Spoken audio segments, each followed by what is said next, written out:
And we're back. Welcome to the stream.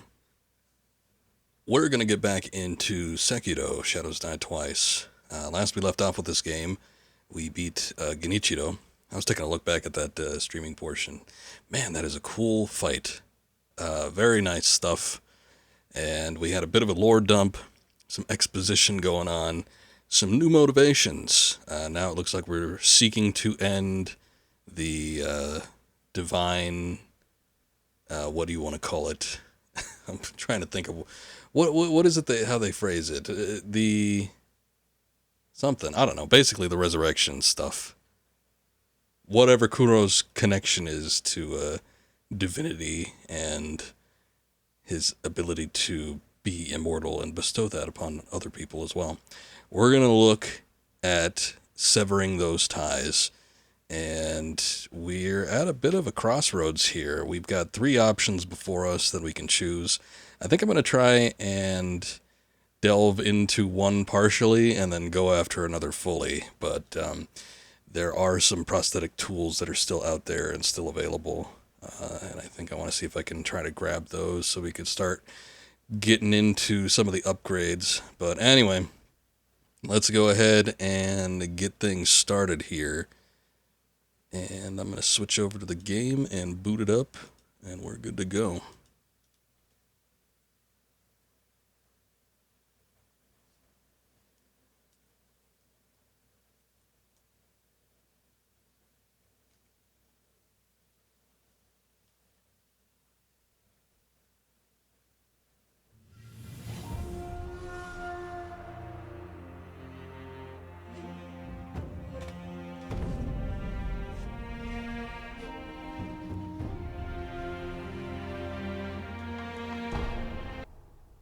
Alright, so I was playing a little bit of this on my own time. Basically wanted to up my skill points and get some cash so we can get a couple upgrades and the stuff that was available from the shops. So I did just a light little playthrough, running through, fighting some enemies, doing all that stuff.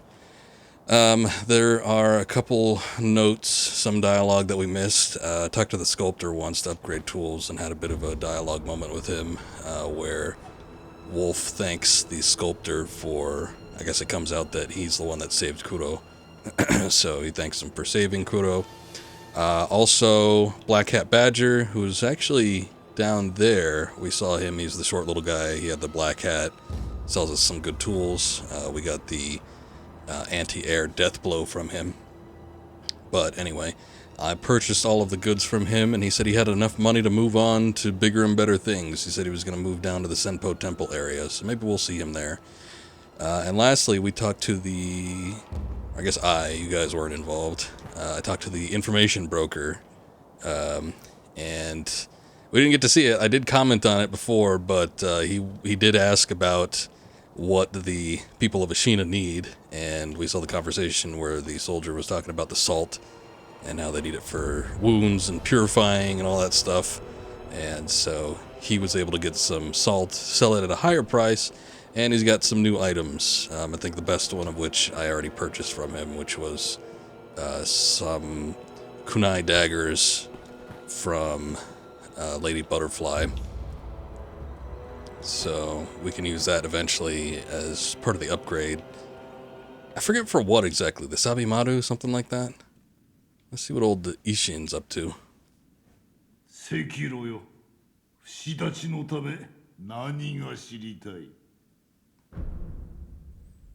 I don't think I've got anything to ask that we haven't already asked, but we can give him a drink. I neglected to do this before. I do want to try and give people drinks as soon as possible because there are dialogue segments that soon become missable. Kore yo, onushi, washi no yatta sake o washi ni nomete. He is the one that gave us this to us, didn't he? Kiniitta, morao.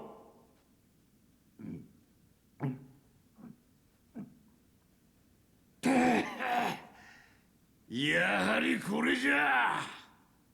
時にお主、源一郎はどうじゃった？どうと？刃を交えたのじゃろ。ただ強かった。そして異様な技を。ほう。巴の雷とは一体。それはの源一郎の死の技じゃ。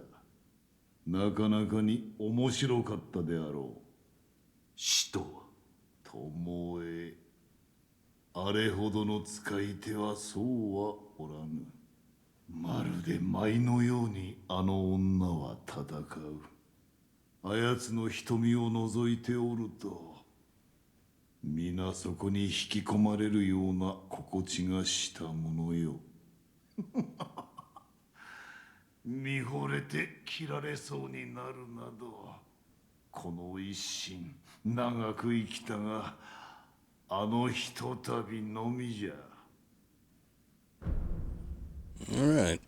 The sake segments, there's only 3 people that we could give sake to. We could give it to Emma, we could give it to Ishin, or we could give it to the sculptor.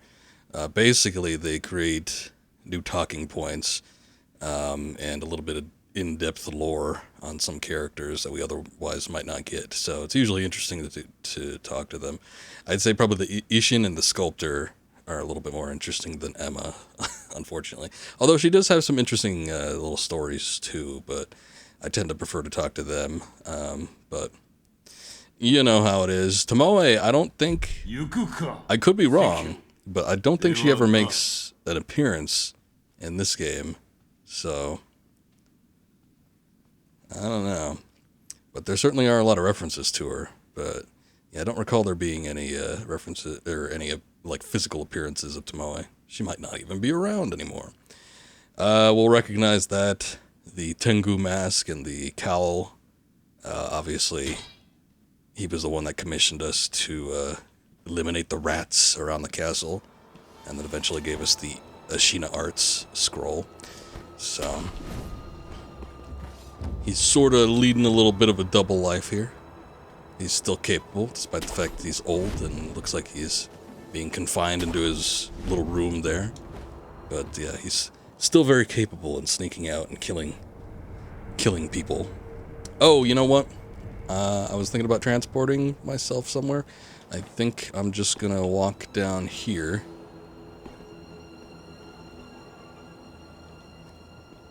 And we're gonna go into one of the worst areas in the game. We're gonna go into the Gun Valley.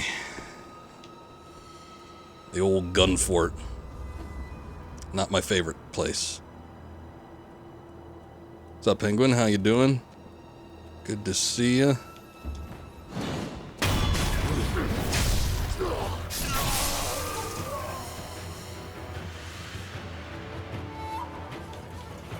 Where's this guy?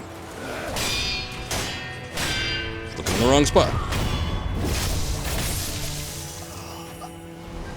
Gun fort. Not something to get excited about. It's a miserable, miserable place, but if I can get through there, I think we can get a prosthetic tool, which would be nice. So, I'm gonna see about doing that. I noticed there was this little island inlet part. I don't know if there's any items over there. I thought I might have seen a faint glow of a item pouch, but yeah, that over there. Maybe not.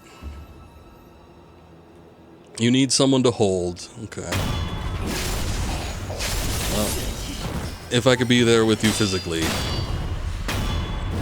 I would not offer my services, but my condolences.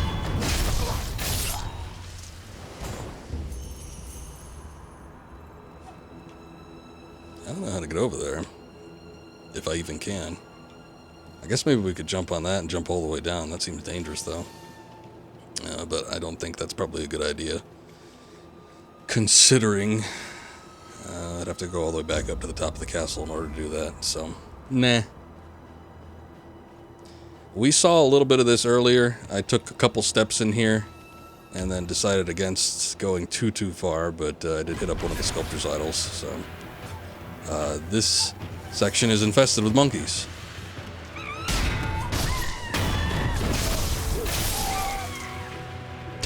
You don't have monkey pox. Hey, speaking of,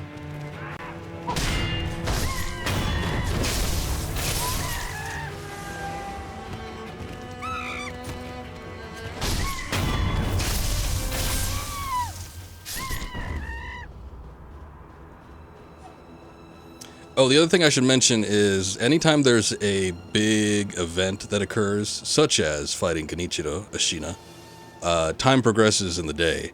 When we first started the game, it was kind of like, well, when we first started, it was night, and then it became sort of like early morning, dawn.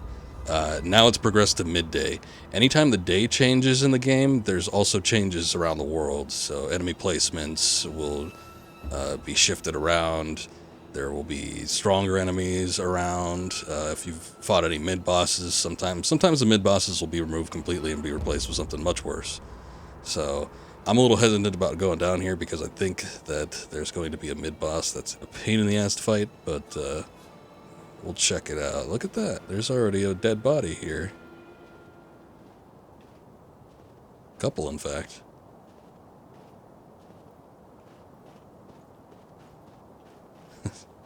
Let's give monkeys a bad name. Monkeypox?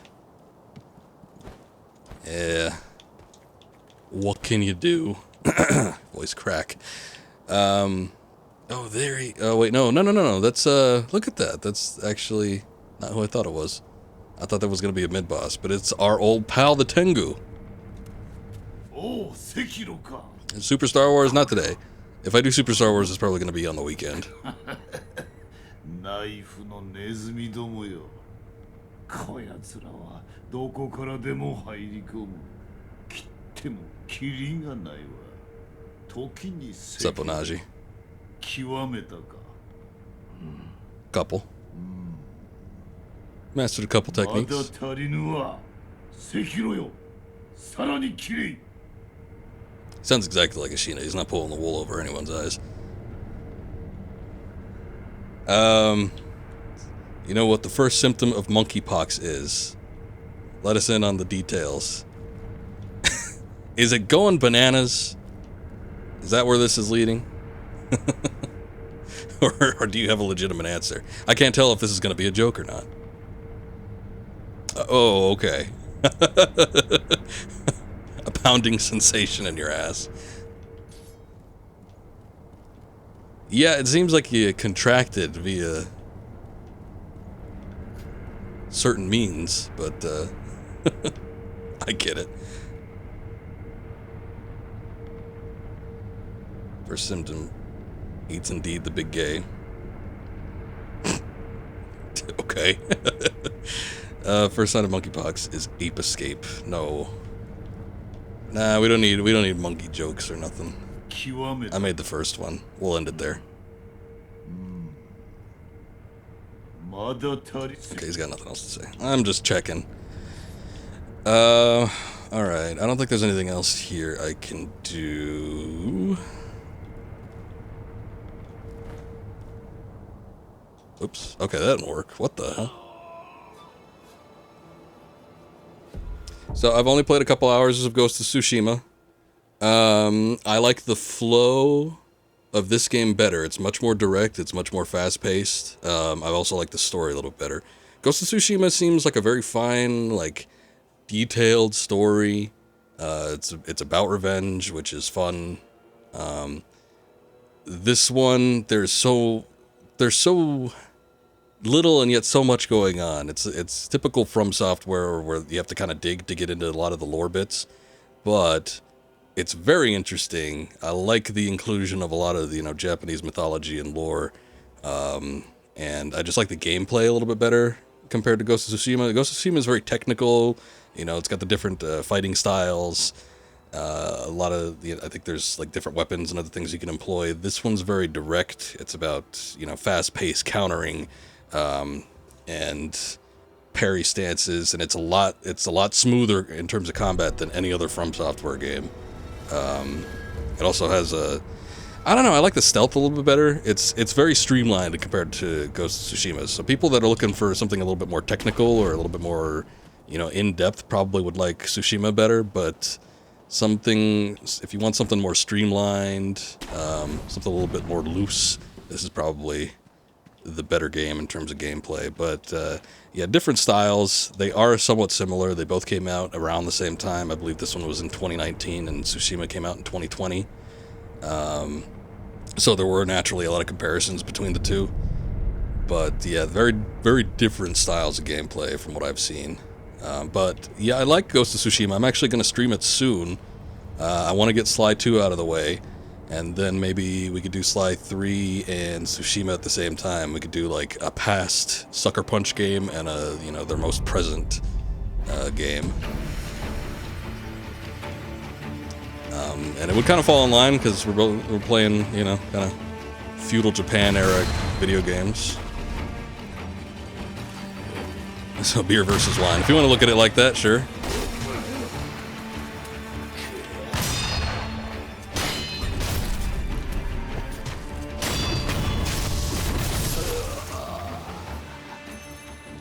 We had read a little excerpt on the gun fort here, and it said that all of the gun wielders were female, which that certainly didn't look or sound like a woman. But hey, maybe different lifestyles. They create different types of people. I don't know, but I had never known that until I read that from whatever excerpt that was. I just remember reading it out loud on stream and saying, oh, that's interesting.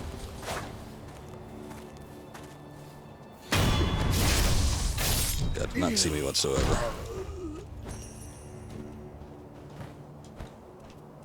It's 2022 in feudal Japan. Alright, we're making our way to the gun fort. I'm going to look down here real quick, though. It seemed like there was a path that sort of diverged.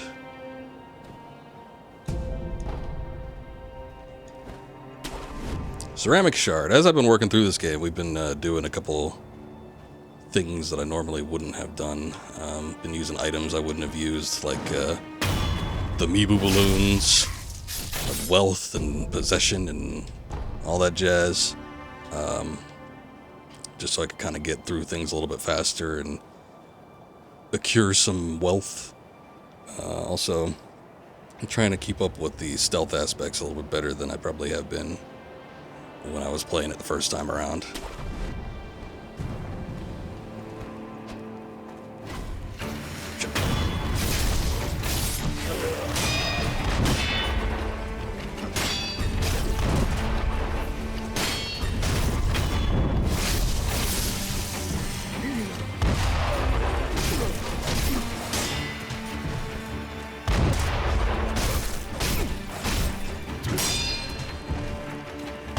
Ooh, that messed me up.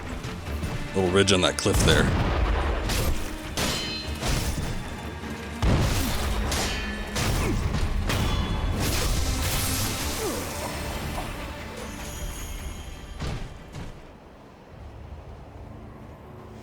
Okay, this is where it's gonna get dicey. Oh, good. There's a sculptor's idol right here.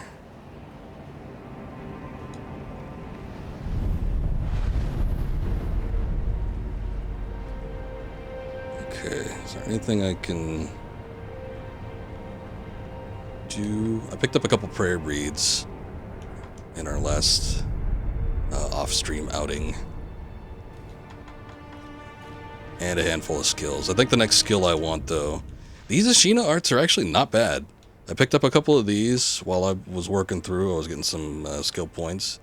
We got this Ascending Carp. But this latent skill, so it's just something that already employs itself. You don't have to activate it or anything. Increases the damage inflicted to posture upon performing a successful deflection, which is nice. And then there's the Descending Carp. Let's see, for a few seconds after deflection, increases damage to enemy posture from all sources, so that's good. I'm big on the deflection and parry, so everything helps. We've got this Breath of Nature, recovers posture damage upon executing a successful death blow, so kind of like in line with the Breath of Life, which gives us health when we do a death blow. That will also reduce our posture damage.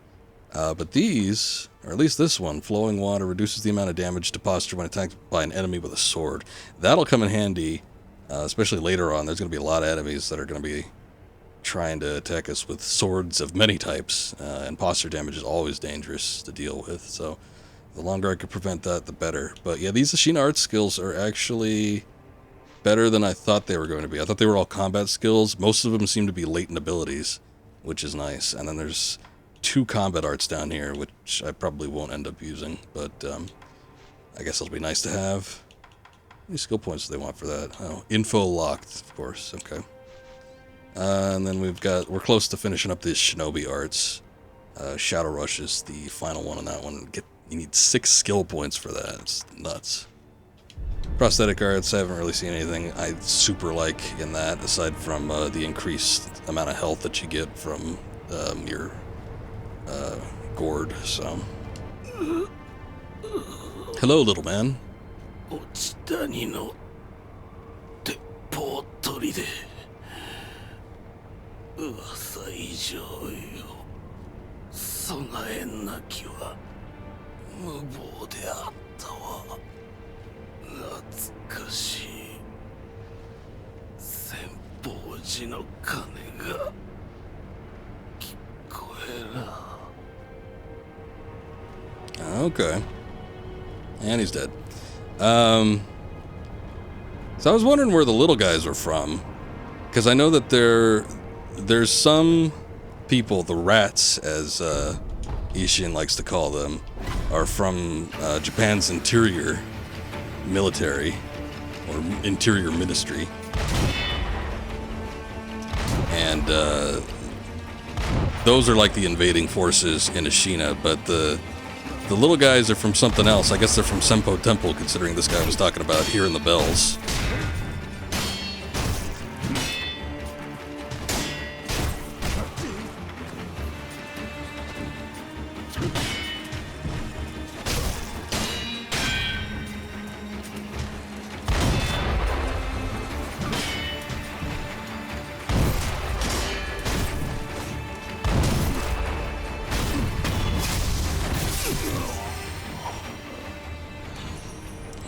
Also, it already looks dicey. Yeah, the guns are not fun to deal with as a primarily melee-based game.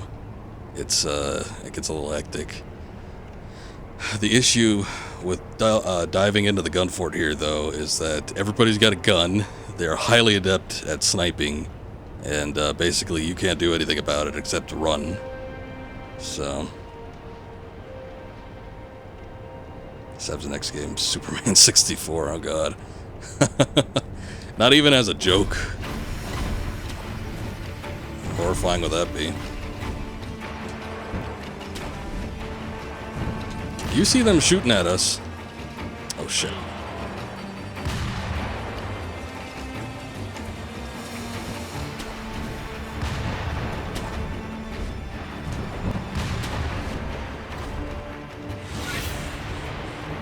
I don't know if it's a good idea to fight this guy here.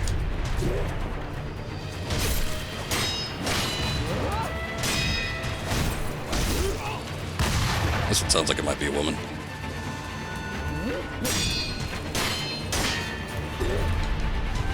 Oh shit. Oh jeez.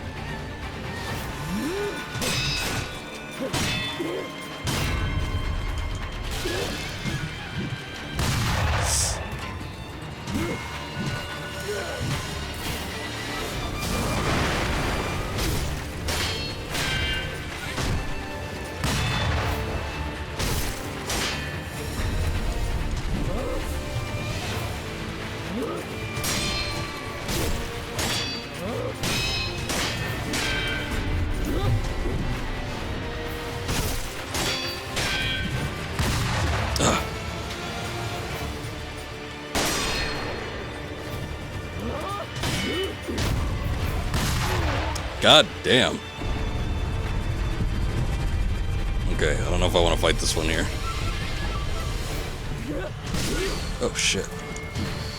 Oh, I'm dead. I completely jumped off. Well, that was unfortunate. Oh man. I mean, that's one way to get away.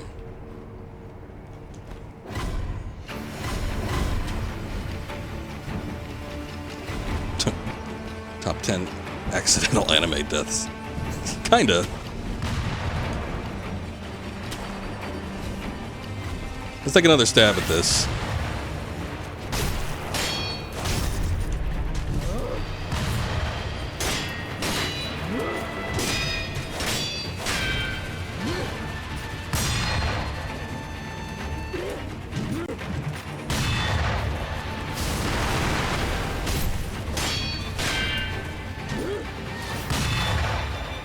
need you to come over here. I'm not gonna fight where I'm gonna get shot by other snipers.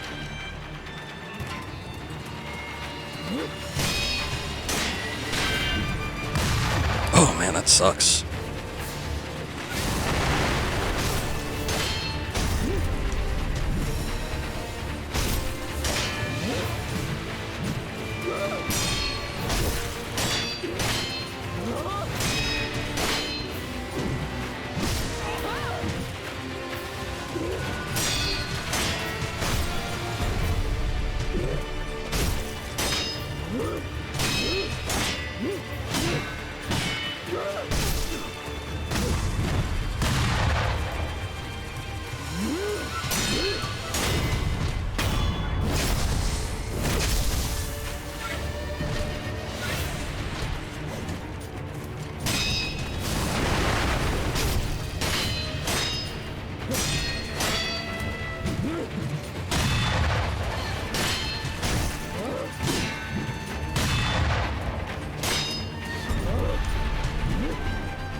Ooh, that was all my posture damage broken.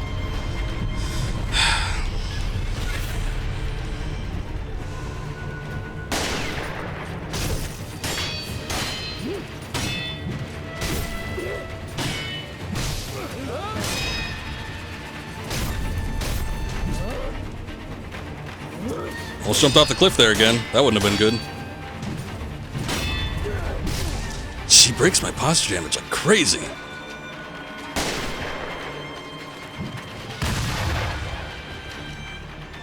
And these backup counters to a gunshot are nuts.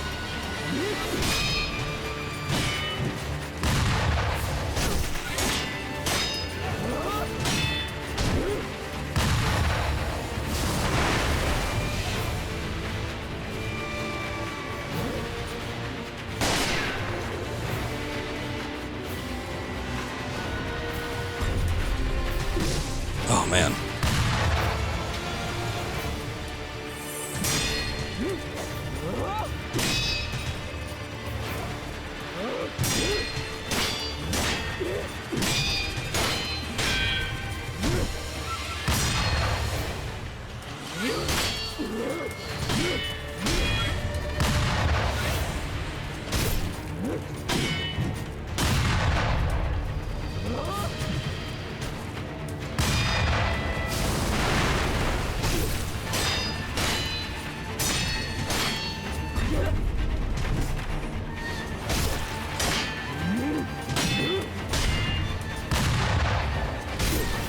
I'm dodging those gunshots now.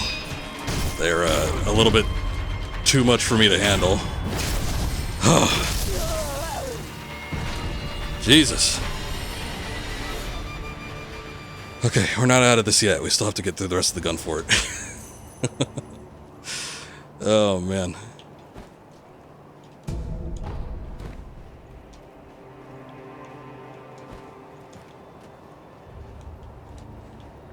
But fortunately, all that battle took so long, it seems like it's distracted them. They're not exactly looking for me right now, but that'll change pretty quickly. Yeah, like right now.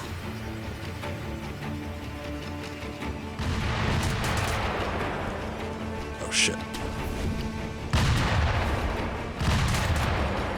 I saw the hole there. I didn't realize until too late, like, what my timing on the jumping needed to be.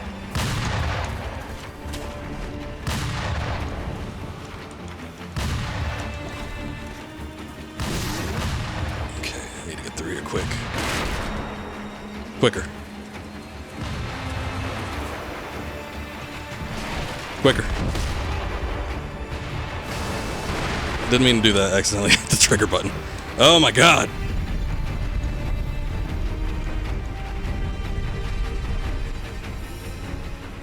Okay. Now we're safe. I think we took a major shortcut by falling through the bridge, actually. Because that eliminated the need to walk through the worst of it. Oh boy. Okay, so at this point, I guess they're no longer going to be looking for you once you rest there.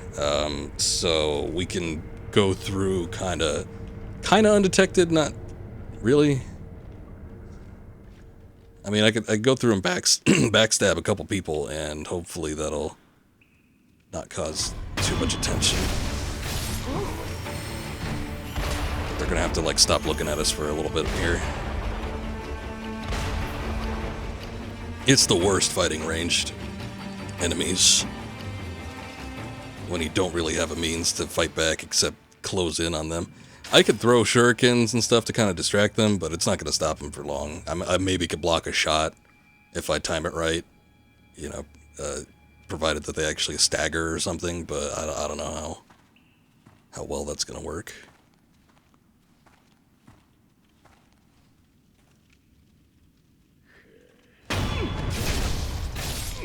What's really handy is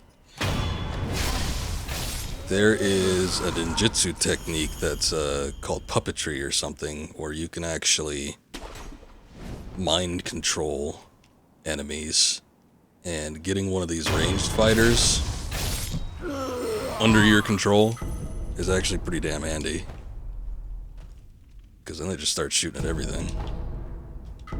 Lots of items up here.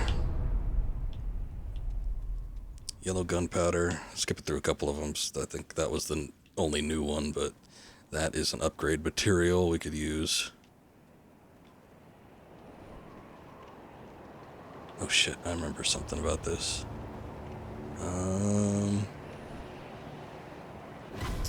Oh, whoa! I didn't even know he was down there.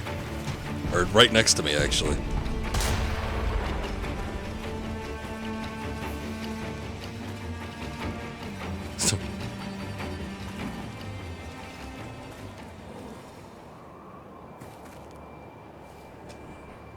Alright, he'll give up eventually.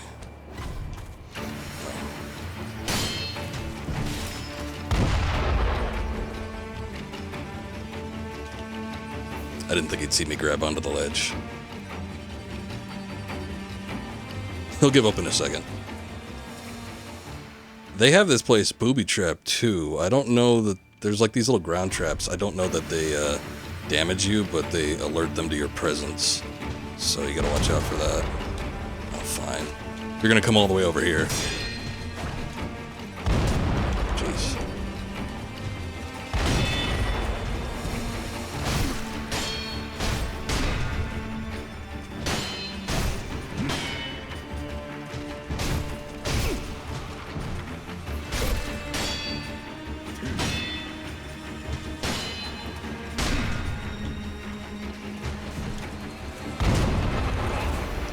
Gotta watch out for that.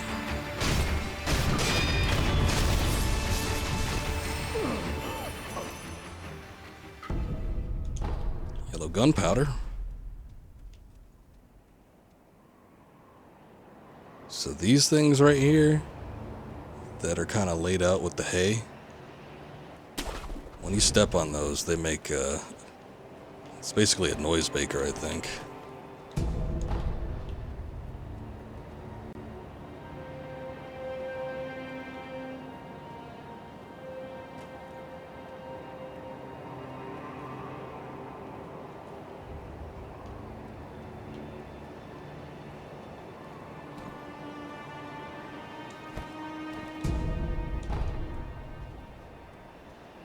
Some regular black gunpowder.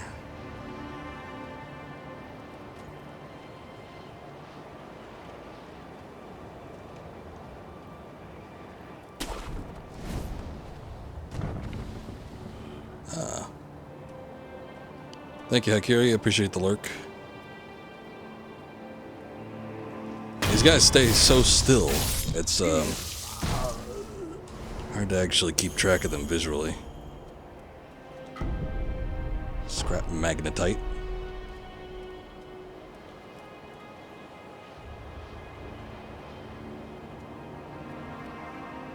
Kind of wondering if I could jump on that one.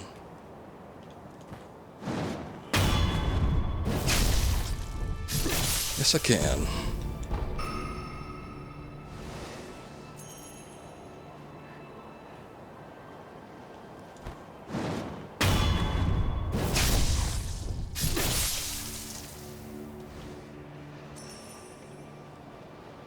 Okay, I think we've cleared out most of them. There might be a handful of stragglers here and there, but for the most part, I don't think we got any more snipers. So I could kind of explore this, at least the exterior here, a little bit more freely. There's more, like, in the actual fort, which was just a network of caves, I think. But, like, right here, you can kind of just take a look around. Oh, shoot. Oh, there's the other one. I don't even see where this guy is. Where are you? Oh, shit.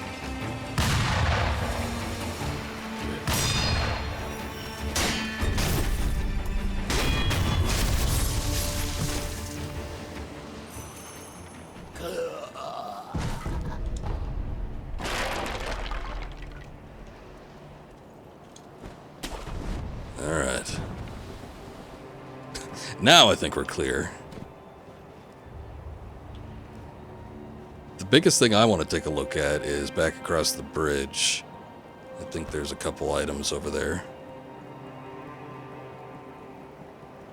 Unfortunately, we already took care of the mid-boss, so we don't have to worry about her anymore.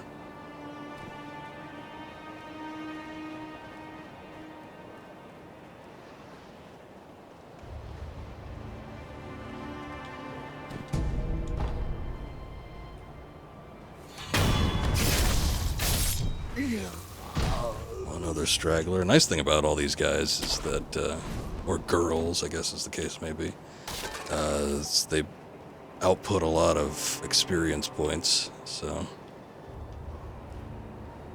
good to catch up on that. Fighting all the regular melee guys starts to run dry a bit.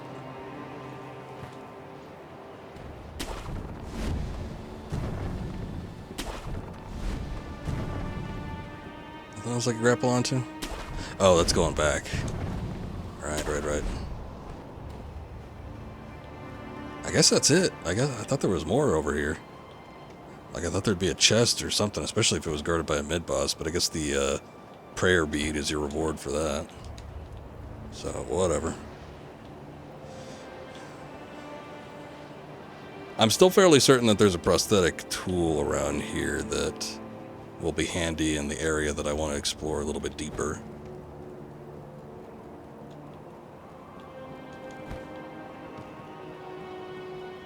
But I don't remember specifically where it was.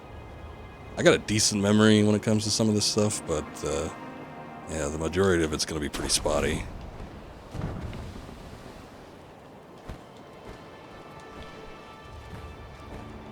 It might be a little bit further in.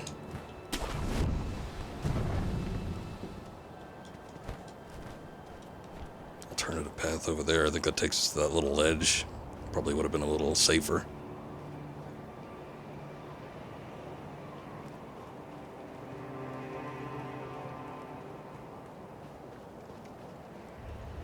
You can step on one of these. Yeah, see? I don't think it does any damage. No, it just makes a shitload of noise. Which, obviously it's its own risk.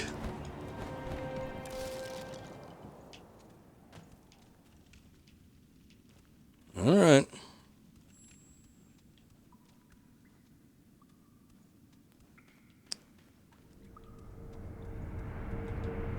So, into the actual interior of the fort, which isn't much of a fort. Like I said, I think it's mostly just caves. But this... There's gotta be something down here. I mean, that looks like a bottomless pit, so I don't know that I want to jump down there. Got a couple spirit emblems, I guess that's nice. It's good to stockpile early. How many do we have? 448, excluding the 17. I'm assuming that's already in our active inventory. Oh, one of these bastards. Ooh. I don't know if I want to fight that. This is another mid-boss. Let's see if I can zoom in on him a little bit.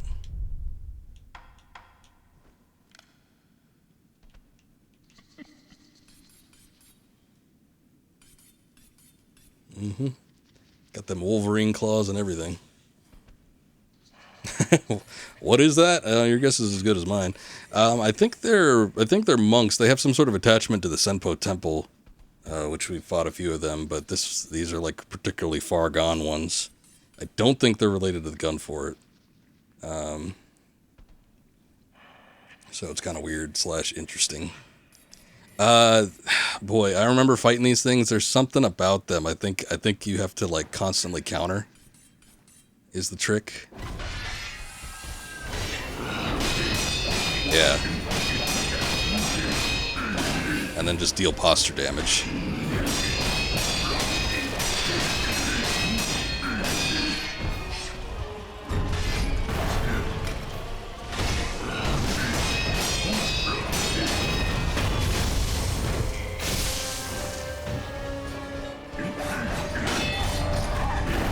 Mixing it up.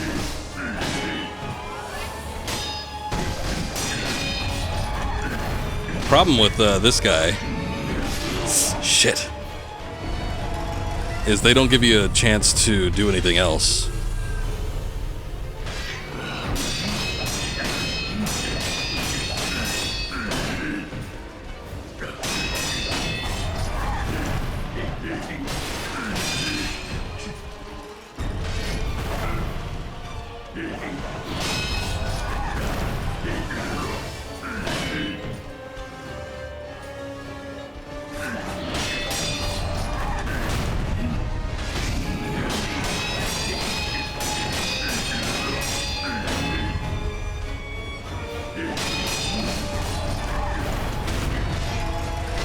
Okay, that jump counter actually works well into my advantage, so that was nice. Let's read what this is. Yellow gunpowder. Amber-colored grains forming the base of powerful gunpowder, a precious commodity only found in the Sunken Valley. Used for explosive prosthetic tool upgrades of intermediate and higher rank. Yield from yellow gunpowder is greater than that of black, lending to the valley's stronghold defenses their fiery vigor.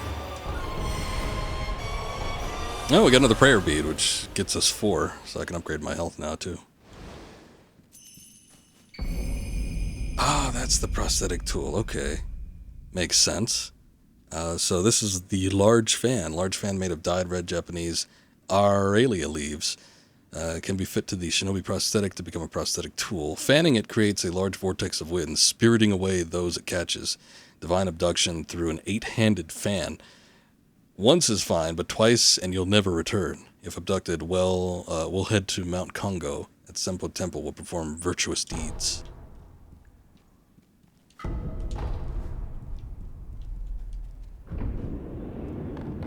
Gunforge Shrine Key. Which I guess we got a while ago. So this is going to start taking us into I believe the Sunken Valley area, which also leads to one of the harder bosses in the game. It's another one of those, like Genichiro, where people just complain about the difficulty of it, so we'll see how well that goes with us. But I think I'm going to take a look and see if I can find a sculptor's idol around here, and then I think I'm going to go back and take a look at a couple of the other places, and we'll see how well that goes for us. And then I think Senpo Temple at Mount Kongo, I think that's where I'm gonna sort of delve into and try to complete. Although getting past the gun fort ain't no easy task. Oh, you know what? Oh yeah, there it is. I was gonna say, I think our slithery snake fella friend is around here. And there he is.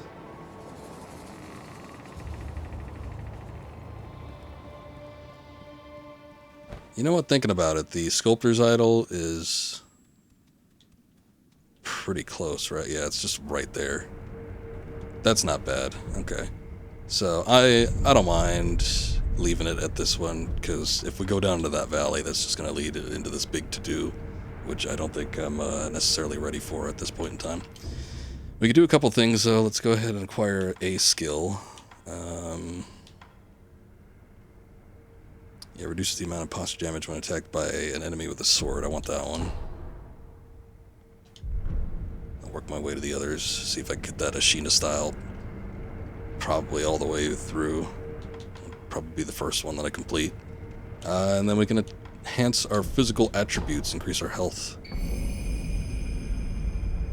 Prayer bead necklace befits the strong. Only those who have mastered the Ashina blade may set foot inside the castle dojo. Ishin will often stop by unannounced just to keep the students on their toes. Okay, so max vitality and posture is increased. That's good. I'm gonna go to...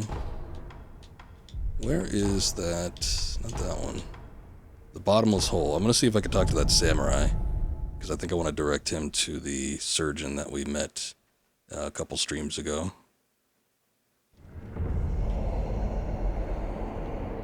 Oh yeah, there's also this mid-boss down there. Not necessarily ready to fight that. Sup, dude?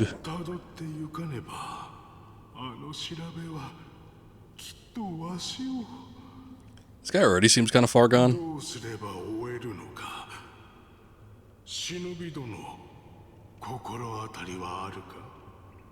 Like, he keeps talking about this melody that he's hearing, and he seems kind of like out of it, so I'm just gonna say, hey, go check out this surgeon dude in the abandoned dungeon. なるほど、あそこか。調べは穴底から聞こえる。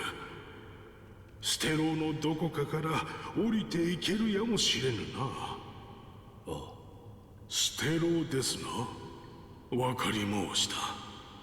まことかたじけない。 I don't remember necessarily what happens to him if you don't lead him to the dungeon. Again, I think I mentioned it before, but in the abandoned dungeon, you can lead one of two people. You can lead him, or you can lead the baby Huey-looking fella, the big dopey guy that's over at the Senpo Temple. But with him, you can put him in a completely different area if you follow up a quest with him. And I don't remember if you get anything out of it, but it's kind of interesting. This guy I don't remember necessarily, and the thing I hate about pursuing something like that is without looking at a guide, I've got no clue where this guy's going to pop up next. And sometimes keeping track of that can be a little bit rough, especially if I'm streaming a game and I've got, don't have the time to commit to that unless I'm doing it off stream, which, by the time I end up streaming to wherever I leave off at, it might be too late and he's gone for good. So I'm just going to do what I'm already familiar with him. But anyway, let's go back to Mount Congo. Oh, you know what? Hold up. Before I do that, let's go back to the dilapidated temple so I could put this tool inside the prosthetic arm.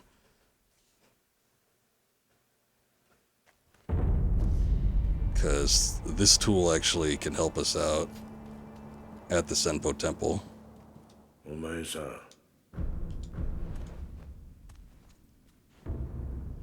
Divine Abduction.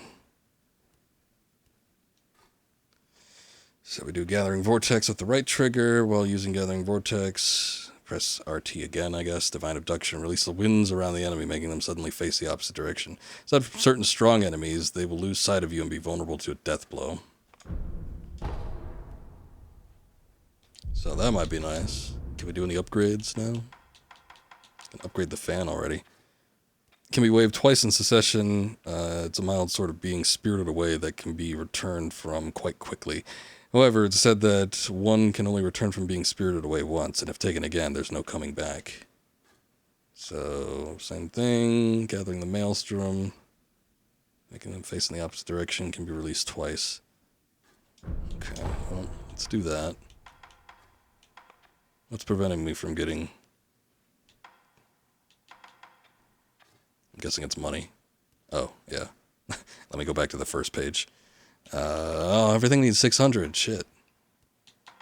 Otherwise, I got the materials for most of this stuff. That one needs 1,000. Plus something. I don't know what the hell that first item is, but I don't got that. Once you start getting, like, in the halfway point, a lot of these upgrades will require specialty items that you can only find, like, from shops or, maybe even, like, mid-bosses or treasure chests that are in the world, so... it starts to become a little bit more complicated if you're looking to upgrade stuff all the way. But for this early stuff, it's a little bit easier since you just need common materials. What would I want if I upgraded any of this stuff? Loaded spear, cleave type. Prove Sabimaru, that one might be nice.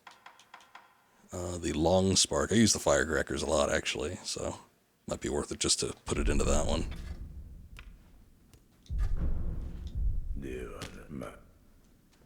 Why don't I go ahead and use a Litecoin purse?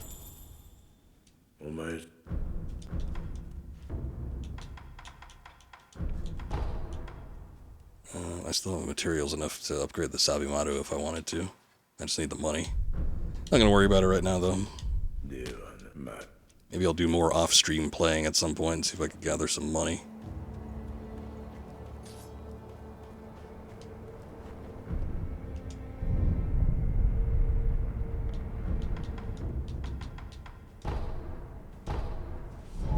Okay. We're gonna go to like the beginning of the Mount Congo area. I think I just want to talk to the big guy there. And maybe test out the tool on some of these fellas. Because I remember having a particular effect on them.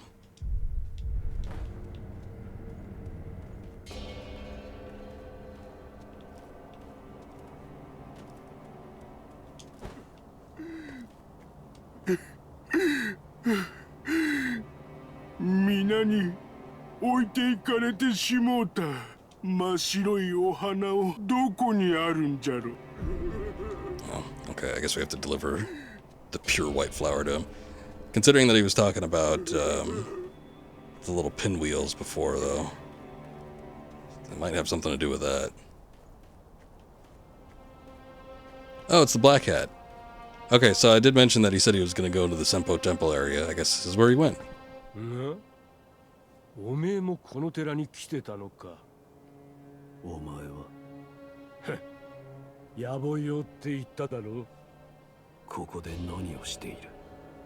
あっちの方、向こう岸まで渡りてえんだが、往生しててな。対岸に渡る術は忍びだこを使いや渡れるな。だが、ずっとタコを揚げておくにはコツがいる。タコ揚げの素人には荷が重いってもんだ。そうか。崖下にタコ揚げ係のラッパがいる。あいつにずっとタコを揚げさせる。そんな芸当ができりゃいいが、袖の下は通じねえとよ。まったく当てが外れたぜ。People having principles? Come on. Okay, so we talked about that a little bit. Yeah, go fly a kite. But yeah, there's one of the small dudes down there, and you can use him to extend that kite. He's got to hold it out for you, and then that's how you get across. But we need that ninjutsu ability I made reference to, the puppetry one, before we could actually do that.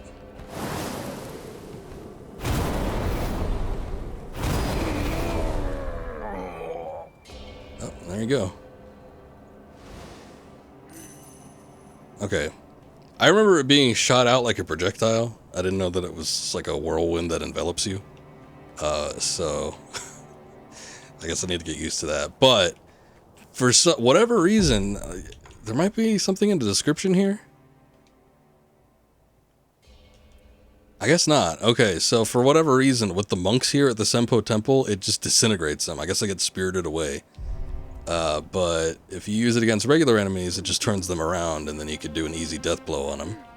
But for the monks, they just vanish.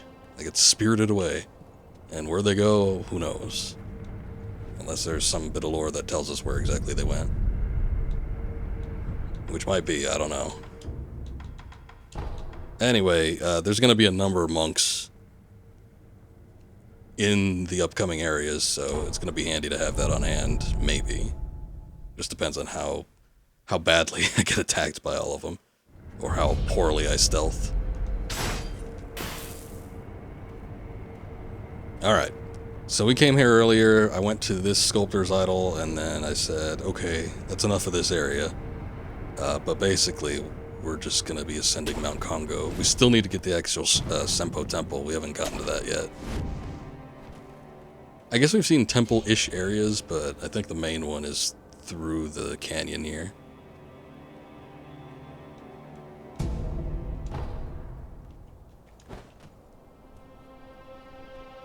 I know there's enemies around there. Oh yeah, like that guy.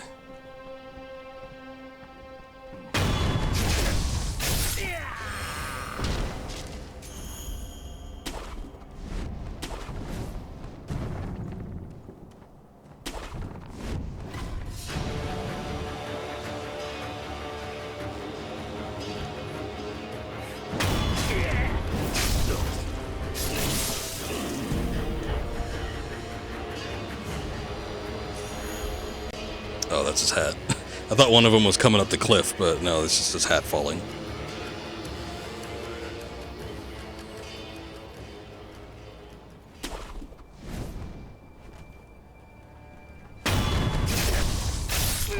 These guys blend into the ground so well.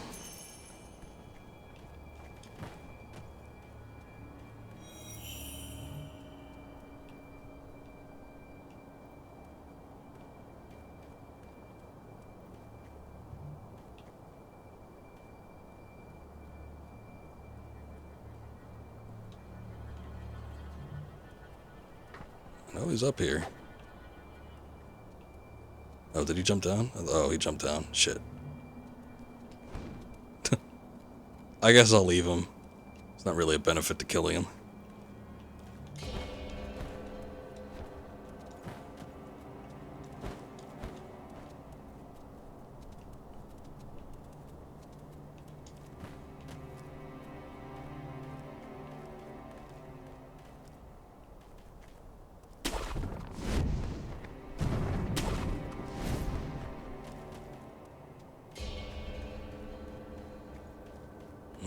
Pinwheel Central.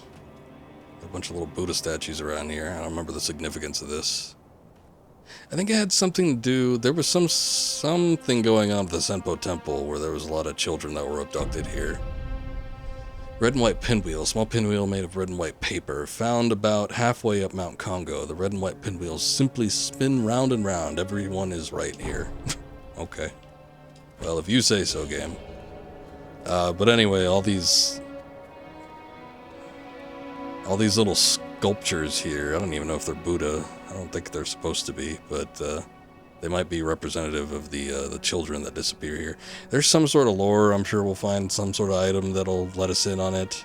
But yeah, there's a lot of kids that were lured and used for some form of experimentation, but I hesitate to comment on it fully until I know exactly what it was for.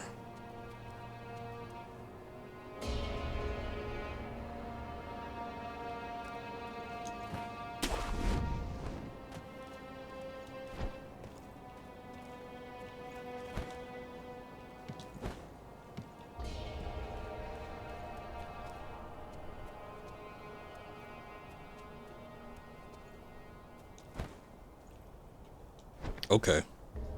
Very cool. I thought I could drop down in there. It looks like one of the branches that you should be able to, like, actually hang on to. But, I just fell right through it. There was no physics enabled on that whatsoever. Interesting. There's no sculptor's idol around here, unfortunately, and we're gonna come across a boss. Probably one of the more memorable mid-bosses. And the inspiration for the Zanzibart meme that, I don't know, somebody made a comment on, I think it was on Twitter or something. But, yeah, they were criticizing From's subtle way of storytelling.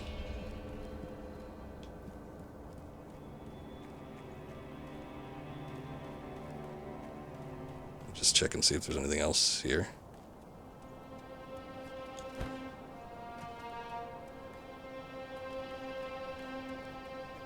I don't think there is. I think I got everything. The what meme? The, it's stupid. It, like, I think it was kind of around the time Elden Ring came out, but they called it like somebody made a reference to like, I don't remember if it was in support of Elden Ring or if it was in support of another game, but they're criticizing From Software because they're like, boy, I like it when they tell me what's going on in a video game instead of some guy yelling out Zanzibarto and you're supposed to know what that means. It's something along those lines. That's not verbatim what they said, but basically we'll see it after this boss. He's actually in here right now. Again, one of the more memorable mid-bosses. 我が息子のためその刀置いてゆけできぬ愚かな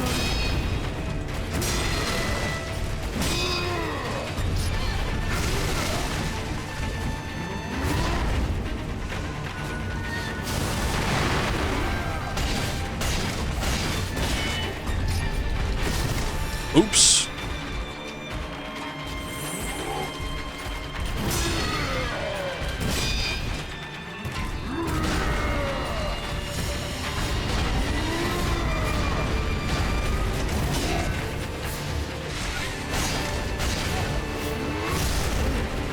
So, we can't actually penetrate his armor there. You do no damage to him whatsoever. I don't know if I could do a Mikiri counter on him. His sword might be too big.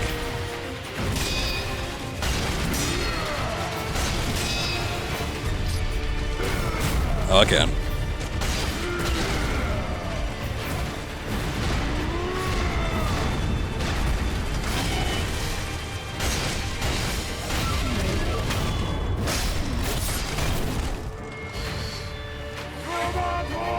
There you go.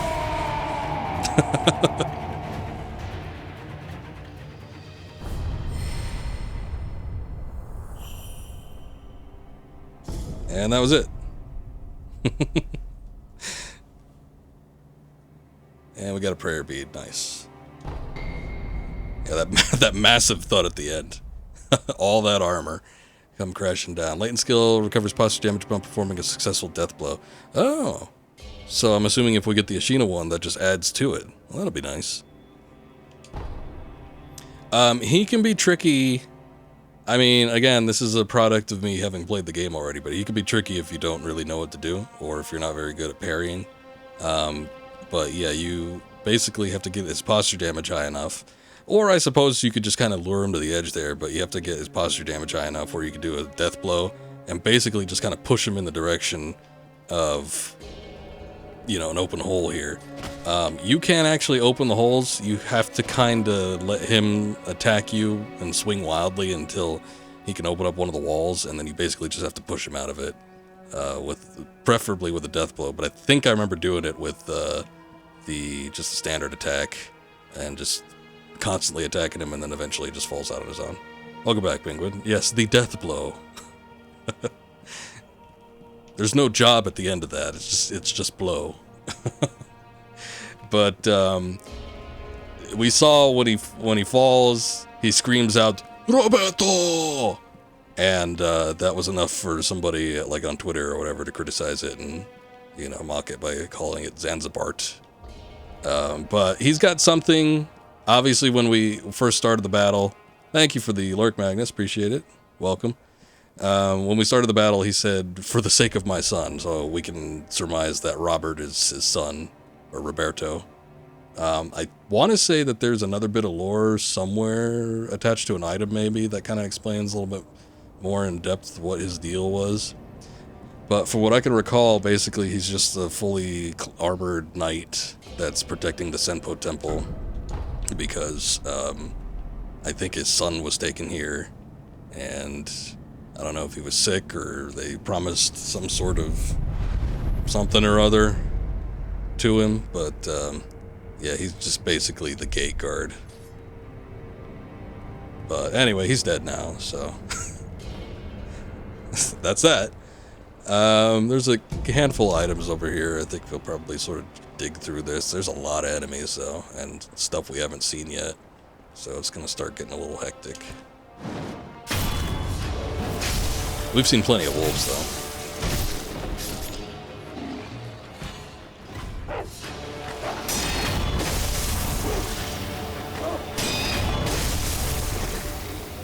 think there's wolves, monkeys. There's gonna be monks in a bit here. Something else going on. I think we've got like a new variant on the monk. I remember there being something that, like, threw bombs at you. Oh, got a couple carp down here too. Treasure carp scale. Got another one. Again, the carp scales we could give to the pot merchant, and we could get some fairly unique items from him.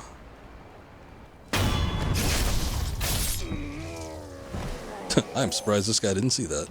I guess he's too focused on looking elsewhere.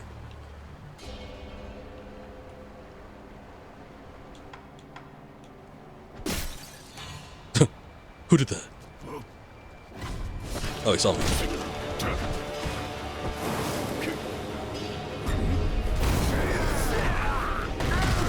Oh, that didn't work. He grappled me.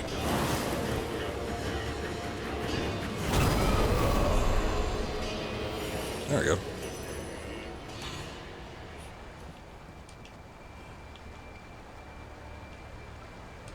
Who's gonna come around first? Shit. Hi. You death blow easy.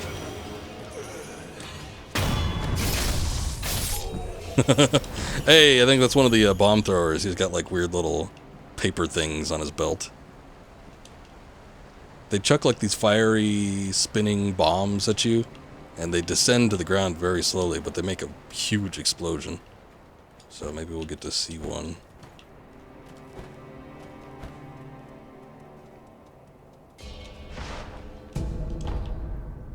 We're not quite at the Senpo Temple. There's a bigger one around here, but this is kind of like one of the exterior temples. It's a smaller one. There's still some monks around here, though, that we gotta worry about.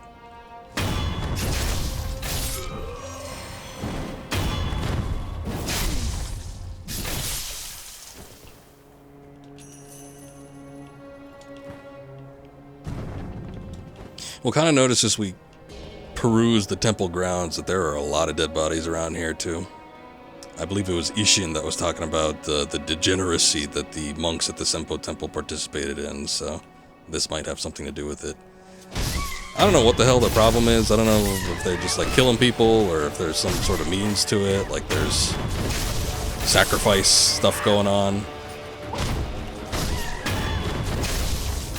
But there's some dirty business happening here at the temple. You too make a huge explosion after a death blow. I see what you're doing. Old sexual innuendos.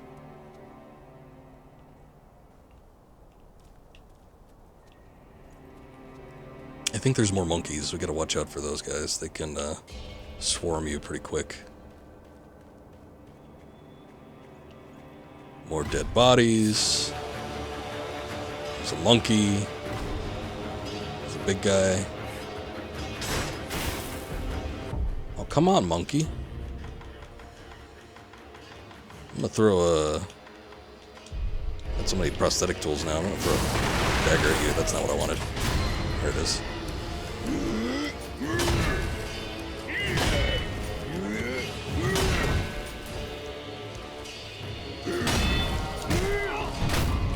Ow. Whoa, Jesus.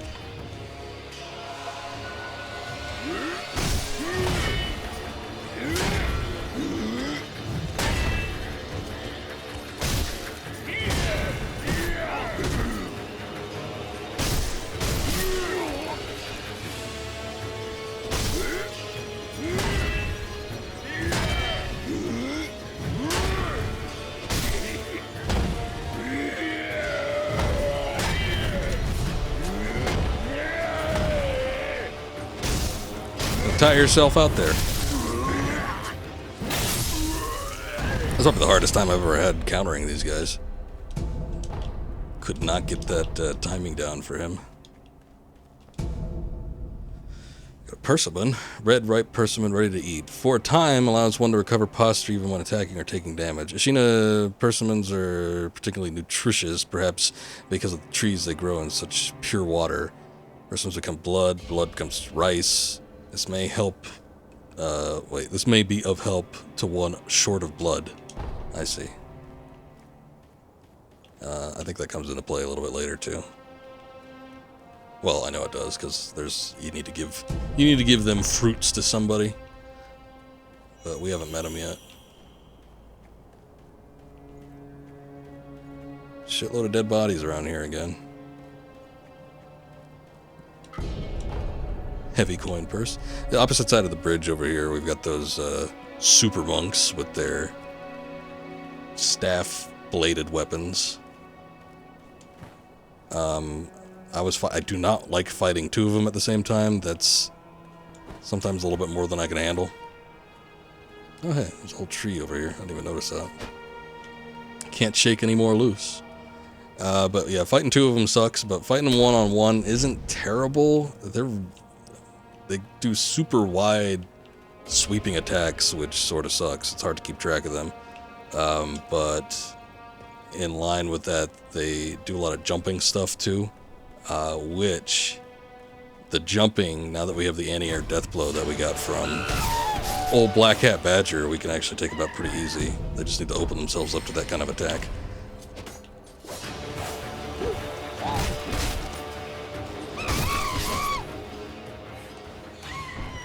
What the hell? Oh. It was a weird looking dog from that angle.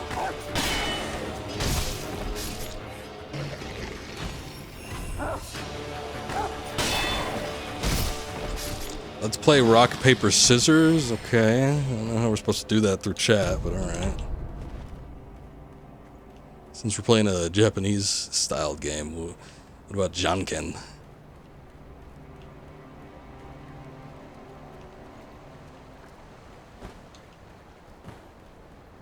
I don't know that there's anything else over here that I need, so we were looking to go into the actual temple area.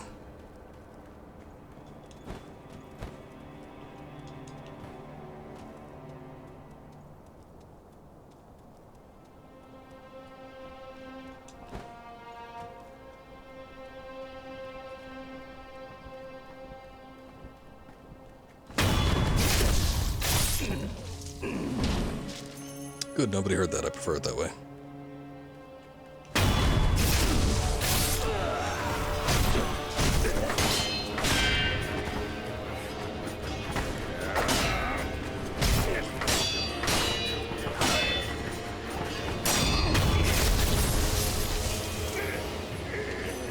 Alerted all the monks.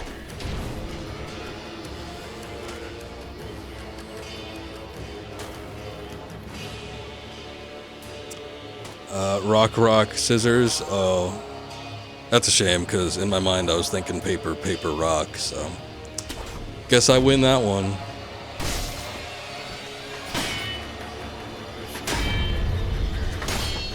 I got poisoned. I'm sorry.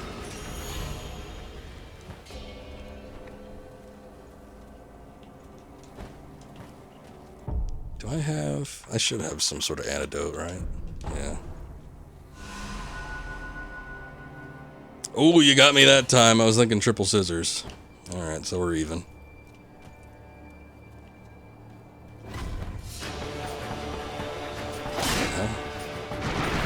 Yeah.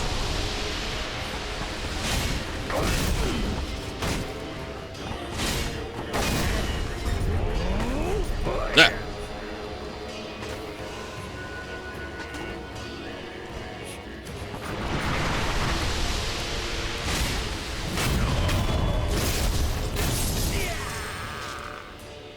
Bastard. These guys don't pay out a whole lot. I guess monk work ain't exactly something if you want to bring in the big bucks. There is yet again another mid-boss right around the corner here. I don't know that I want to fight him though, just because I've already used up most of my health items. But he's right in this building down here, and he's actually the same type of enemy that we fought where we got the fan, which I think I'm going to equip again. But having fought him already, I guess they're not too bad. You kind of have to understand their gimmick in order to effectively beat him. But otherwise, I mean, it wasn't terrible. The worst thing about this guy down here, though, is that he's got a lot of little lackeys surrounding him, so that makes it kind of a worse fight.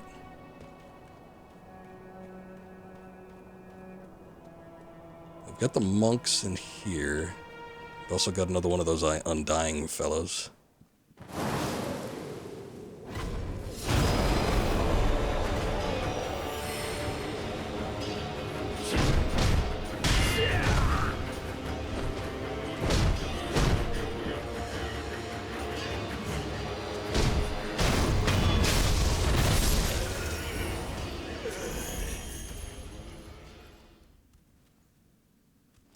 Okay, we see more bodies here. Alright, well, environmental storytelling, I suppose. We saw a lot of the corpses that were just kind of discarded along the mountain path, but it looks like they're actively doing some form of sacrifice here. So, they're doing something. Oh, shit. I didn't know that was going to happen. I thought this was going to be another cricket one. We've heard that the people that have the immortality, aside from, I guess, if they're a divine heir like Kuro and whoever they bestow their abilities to, like Wolf, but the people that have the immortality are referred to as the infested. Yeah, well, this is kind of why. We sort of saw it with the other one, because he was like puking up crickets. So, I mean, that could lend itself to being infested as well, but these guys got full-on centipedes sticking out of them. Oh, jeez. It's actually just pointless to even try to attempt to fight him. I could death blow him and kill him, but he's just gonna come back. We need another weapon before we could actually effectively do anything.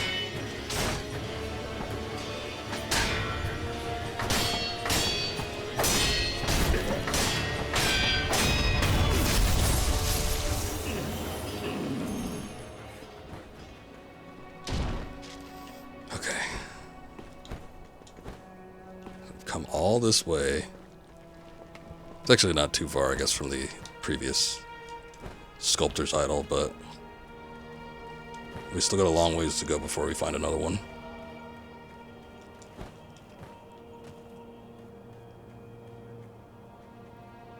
Some kind of bonfire going on. Handful of monks.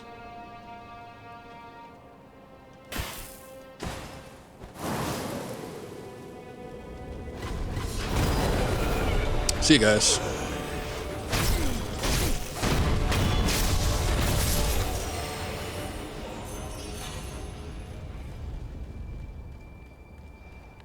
I alerted the presence of something. Oh, a shitload of wolves. Look at that. What the hell? 1, 2, 3, 4, 5, 6, 7. 7 of them. Lucky 7. I don't really have a means to get rid of them.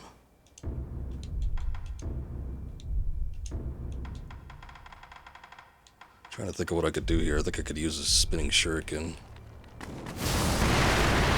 I always assume that it's always going to be on the tool that I set it to.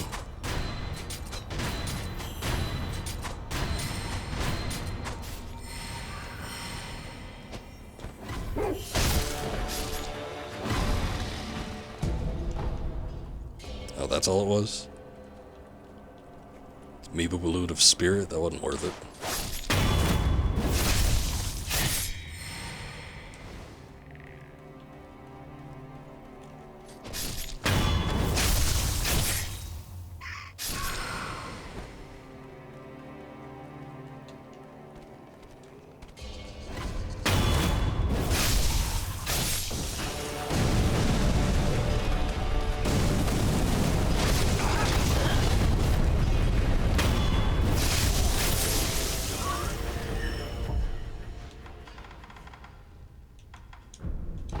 Time for some dousing powder.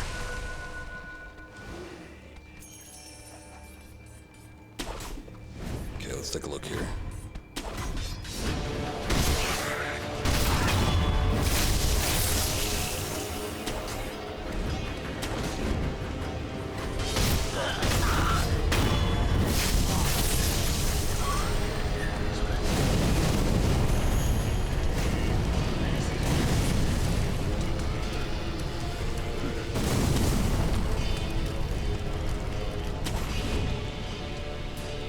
Okay, we saw the real big one down there. That's the mid-boss.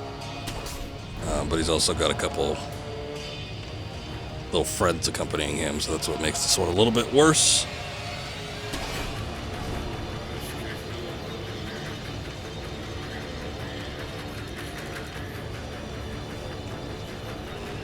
I think if we leave him alone long enough, like I think we could do the falling attack on these guys and take them out. And then if we leave the big guy alone long enough, he'll kind of forget about you, and then you could do a death blow on him.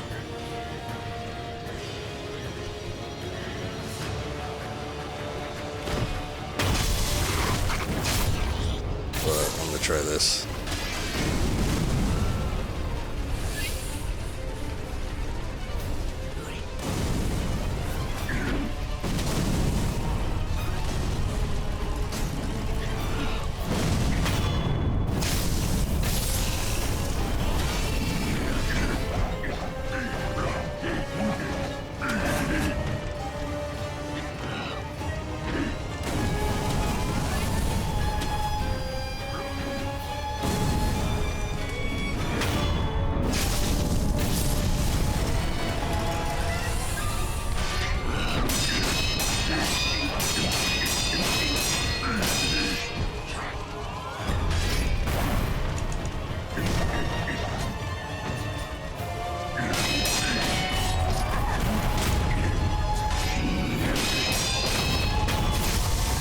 Not bad. Not bad at all. More gunpowder, and we got another prayer bead. Alright, that was actually a lot easier than I thought it was going to be. That jumping counter, that does a shitload of posture damage. Good to keep that in mind. More black gunpowder. I think the most important thing is the prayer bead, but a handful of items down here. Anything up top? Can I access that? Guess not.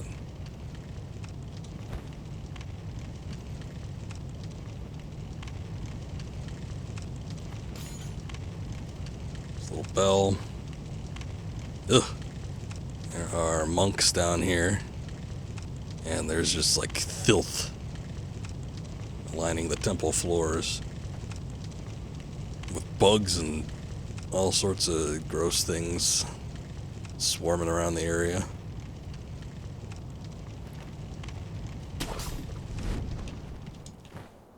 Degeneracy, as Ishin put it. I think often when you think about degeneracy nowadays, it's usually something that has some sort of sexual connotation, but it covers such a wide array of debauchery. So who knows what they're doing? I don't know what they're doing. I don't want to know. Nothing good, though.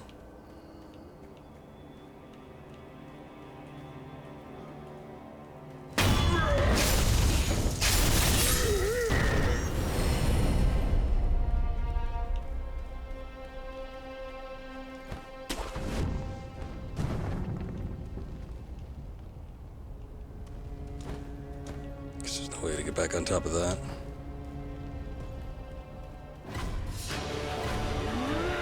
Oh, another big guy. Oh, there are the bombs. Slow fall, big explosion. Also, one of these big guys has got a shield. I don't think we've seen this type of variety yet.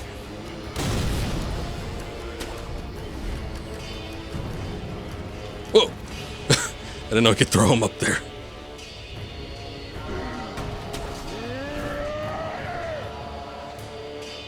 Okay, I'm more wary about the guy throwing the bombs than I am about the big dude, but big guy kind of worries me too, because I'm not exactly sure how he can combat that, except maybe using the axe. Oh, he saw me.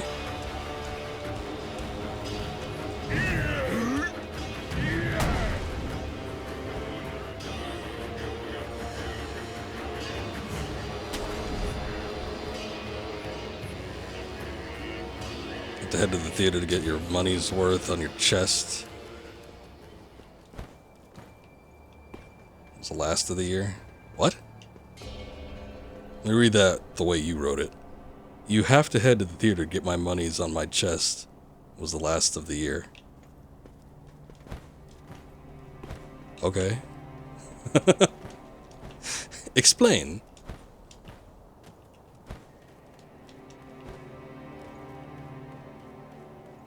Oh, autocorrect. Okay, I got you. I should have known. Many a time when I read something that does not make sense, it's usually because of that.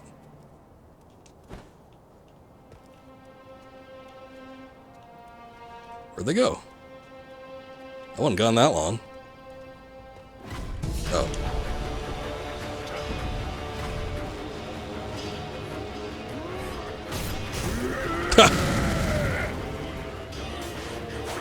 Oh, come on.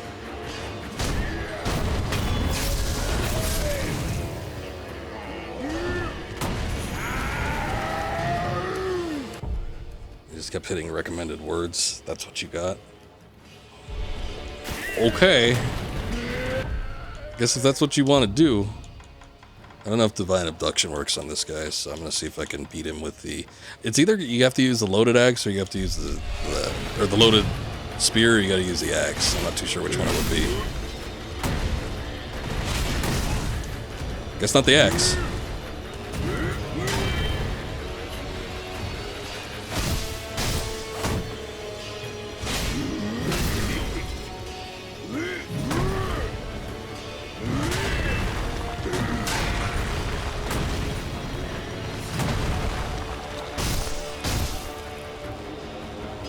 I don't know that I've ever fought. I think every time I've tried to combat this guy, I maybe might have just done some sort of sneak attack on him.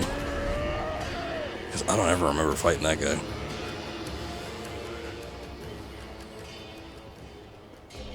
Because it's a different story theme and it's the only thing that was easy to read. Your favorite is a baddie. Alright, well that almost makes sense in terms of sentence structure, but at the same time it feels like it's mid-conversation and I'm missing some key parts.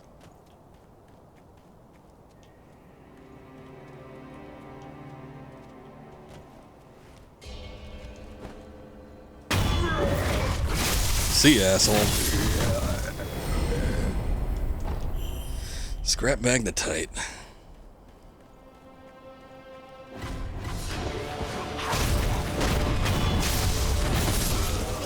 Oh, we got one up there too.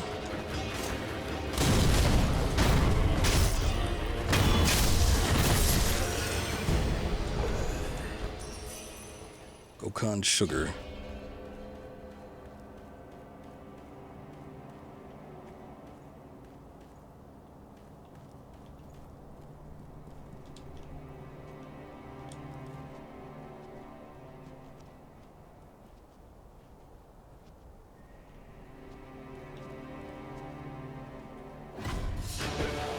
Ain't getting me.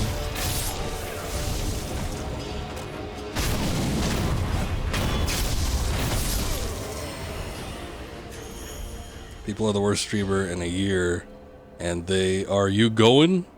And the beast / 7 of your favorite is that you don't like Rocky. Oh. Well, I like Rocky. Most of them anyway. 6 kind of sucks. Actually, 5 does. 5 and 6 are not that great. And Creed is kind of like Rocky 7. That one's pretty good.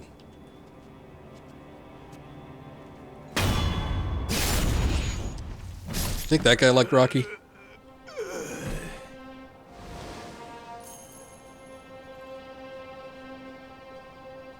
Okay, so problem here.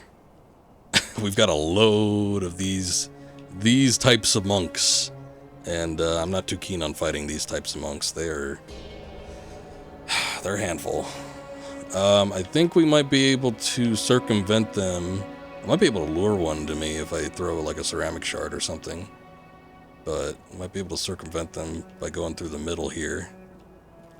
But then I need to get into the temple. I don't remember if the doors are locked though, and I don't remember if we need to go around for that. I don't know. Never watched Rocky? It's a good film series. The first one and then the next couple sequels are good. Probably the best. So Rockies 1 through 3 I would probably recommend. But 4 is a little iffy, and then 5 and 6 get not so great. Rocky Balboa, I believe, is 6. And that was the one that came out in the mid-2000s. Where there was no justifiable reason for Rocky having to fight a man almost half his age. Oh, they're telling me about the mid-air death blow.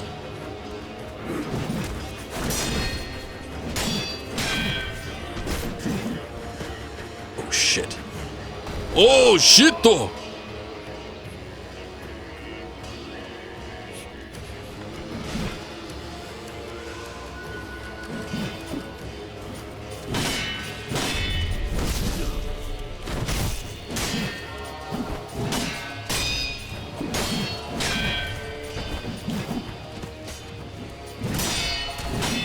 Those jumping attacks are a little bit hard for me to do.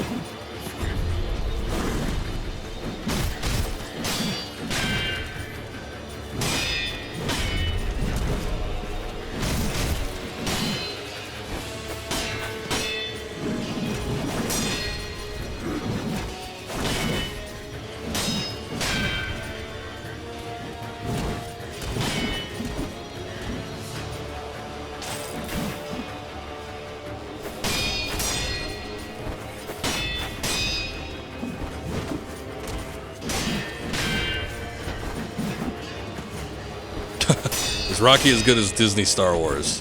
I would say it's quite a bit better, but I guess that depends on your perspective on life.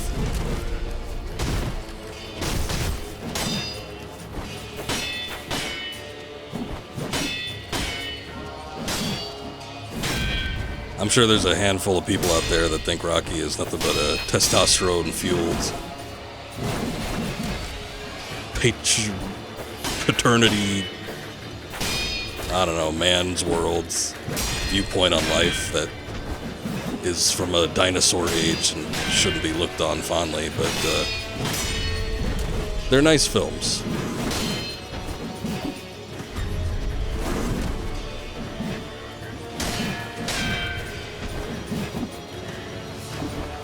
Those that like Disney Star Wars might be so inclined to feel that way, but you know, I think for the most part people tend to enjoy them.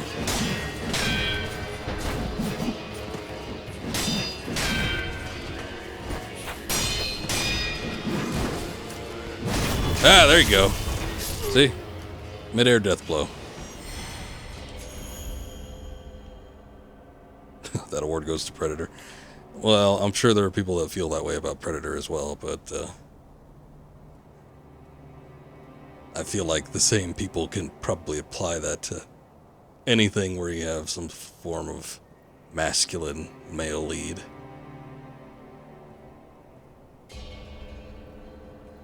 Okay, this guy's facing in the completely opposite direction. I could easily get a death blow on him.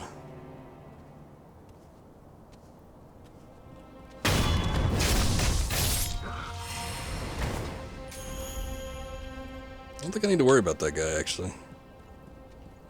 We're where we need to be.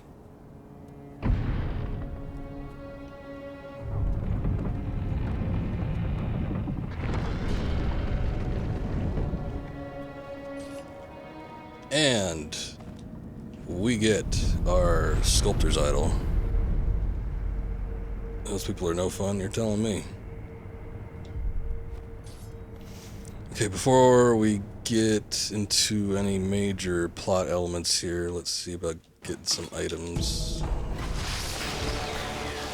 All of these corpse-like looking people are actually still alive.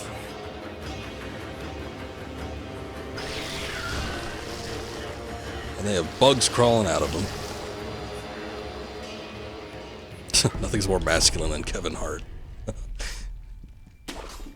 We've come a long way.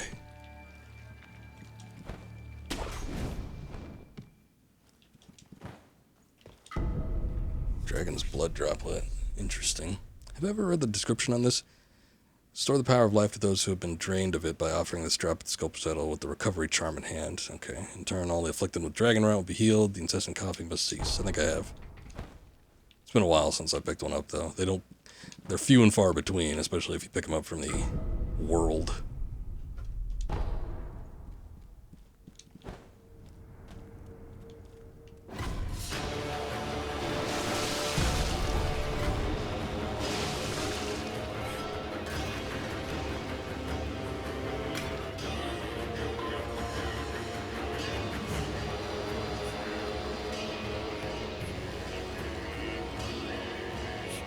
Everybody's set off.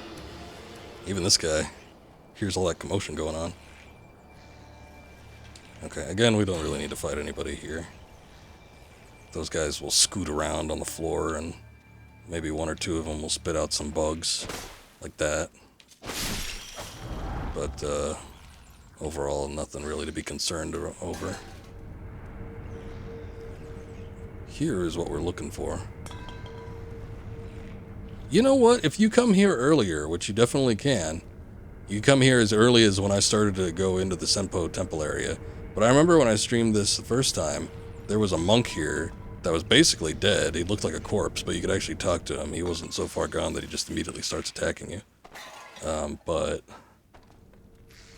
what is going on? Is there more crickets around here? Somebody's knocking over all this pottery. But anyway, you could talk to him, and I think he has something to say about everything going on here, but by the time you get here when you need to, I think he's just gone. But this is a very cool looking spot too. Look at this Buddhist temple. All these statues here. Go away, you're ruining the mood. But I love the look of this area. Anyway, what we need is going to be on the bell here.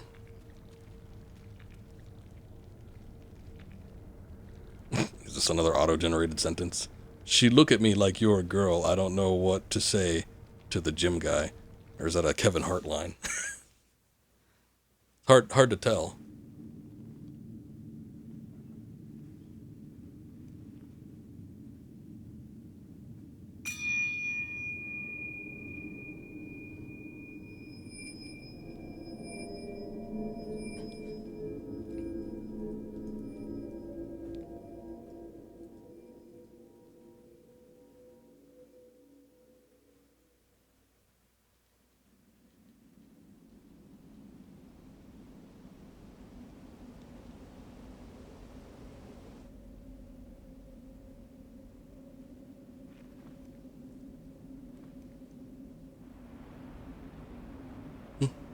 We're in a completely different area.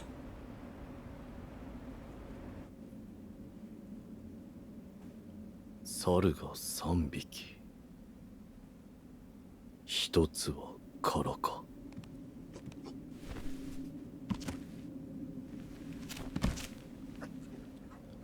Oh my god, it's a monkey wearing glasses.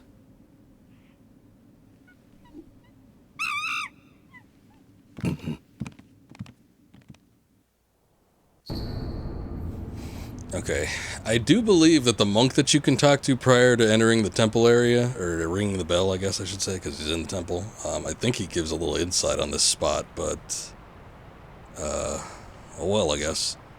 We have the elusive hall bell, 5-pronged bell made of aged bronze, can be used repeatedly. When rung, monkeys and wolves alike are returned to their initial states. However, a monkey caught in the folding screen will not escape, whether the bell is rung or not. So this is one of the more interesting and gimmick fights. It's technically a boss battle, but there's really not much battling going on. What's my favorite monkey? Rhesus monkey. There's actually a good couple of novels written by Dean Koontz, and there was a lot that had to do with experimental monkeys that had escaped from some sort of lab, and they were super intelligent, and they were like fucking with the lead for a while. But I think they were rhesus monkeys, so ever since reading that ages ago, that always kind of stuck with me. Real weird stuff happened in that book. I gotta read that those couple novels again. I think he was supposed to do a third one at some point and never did. Or at least he had the manuscripts and never finished it. So maybe it's come out by then because it's been like 20 years. But anyway, we've got the panels here. They show different monkeys with different states. Does that one have boobs? No.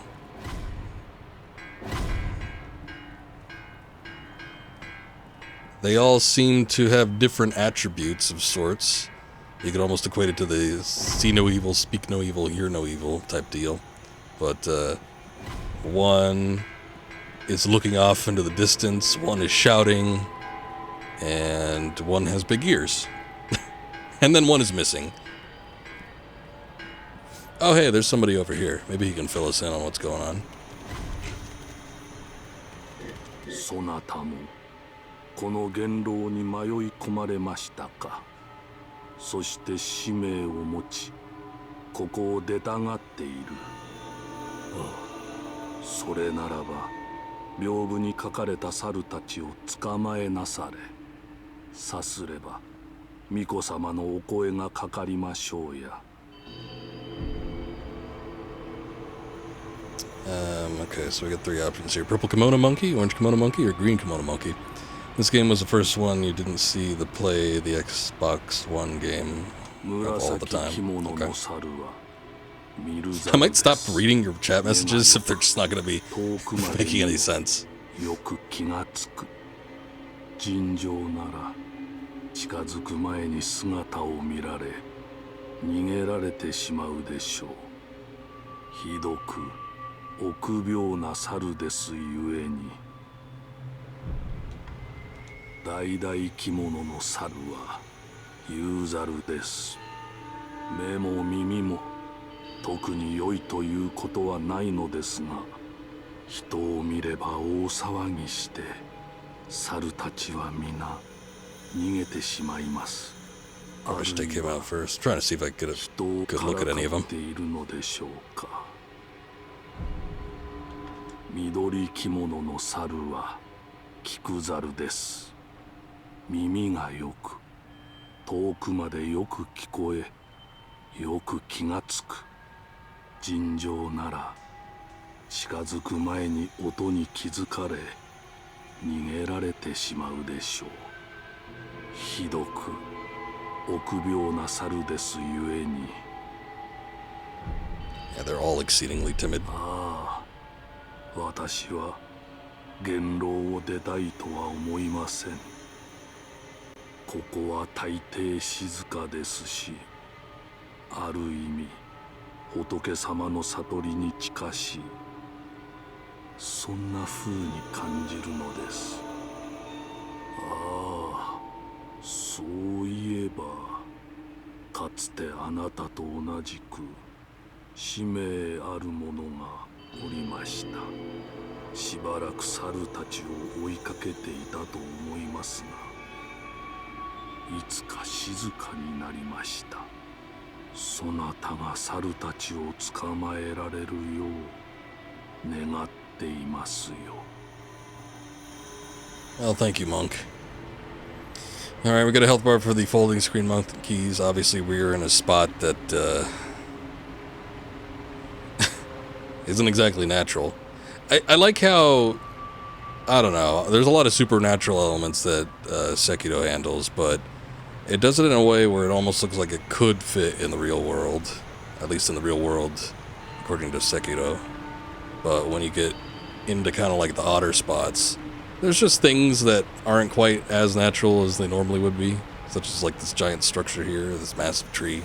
Or monkeys wearing glasses. Things of that nature. Ice to meet you. I think it's more a quote from Batman and Robin.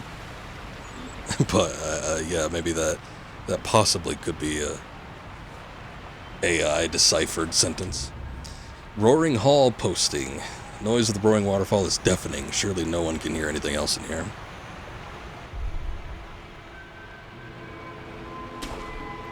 Okay, so we've seen the folding screens. We know what each of the attributes the monkeys carries are. We know that each of them has a particularly sensitive facet, whether it's vision or hearing or calling out to the others. And these rooms might be able to aid us.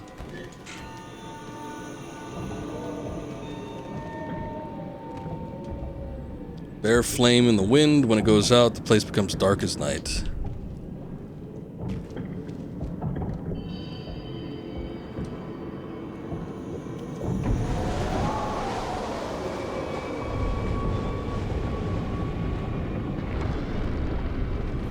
So obviously, with each of these rooms having different attributes, we'll have to use them to our advantage. I think sometimes you could just chase a monkey around and, you know, get lucky and catch it, but definitely the rooms help since they seem to sort of subvert some of their more defined attributes.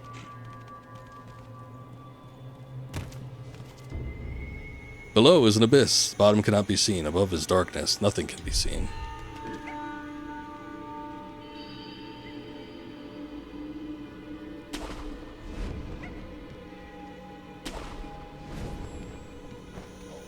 Nope.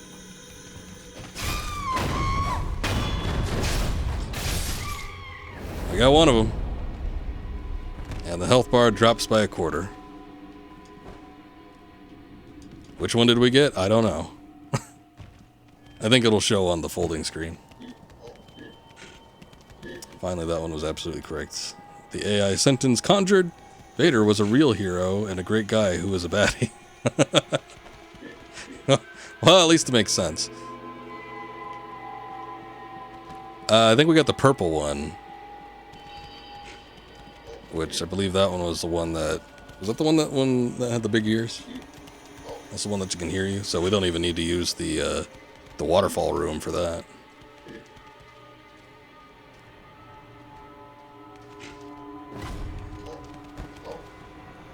Let's go find out. Oh no, the green one was the one with the ears. Okay, so the orange one is the one that calls out to the others, so we probably have to take him out, but we were in a room of complete pitch black darkness, which I guess there's two rooms like that, so that's why he wasn't able to see us. So we gotta do the one with the ears, the green one down there, he can hear real well, and we gotta do the one with the gong that alerts the others.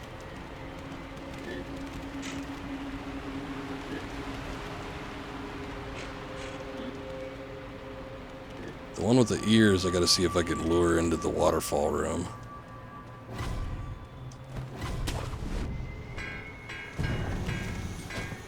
Ooh, I almost had him there.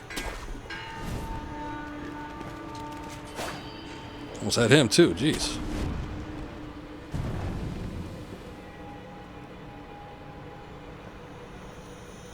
I don't know where he went.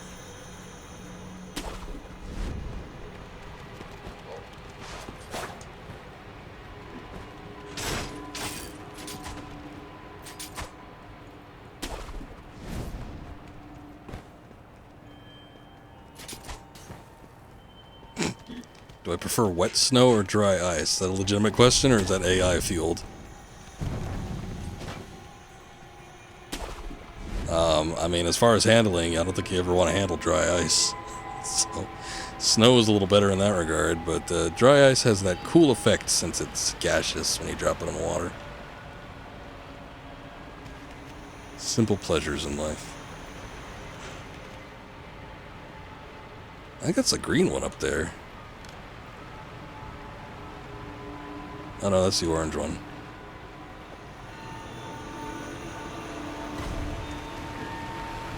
Did the green one drop down here? I guess not. The orange one's calling out, though.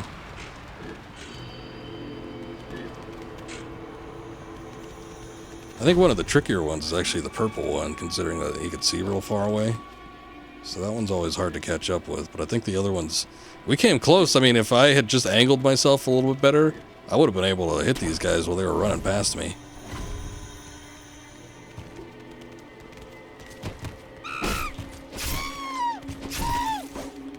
Oh, these are not the folding screen monkeys. These are just standard ghost monkeys. But they can inflict terror on you, which isn't good.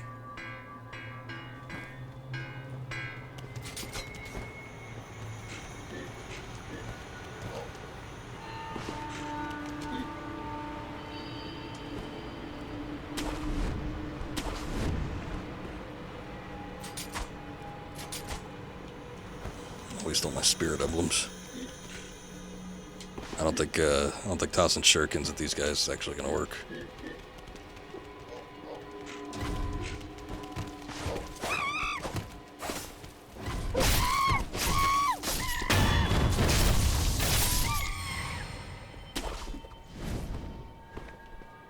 Well, the green one's down there. Hold up. I don't know if there's a way I could get the drop on him. Also, he's got... Oh. He's got super hearing, so of course he can hear me.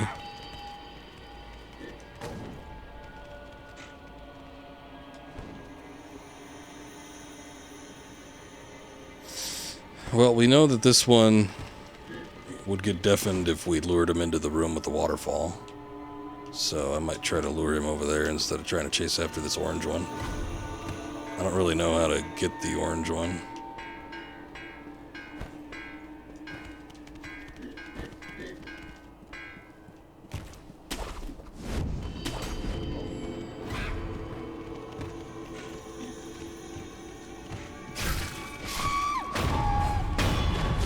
Oh, that works too. That was the green one. That was the one that can hear real well. But we got the drop on him again in the dark room.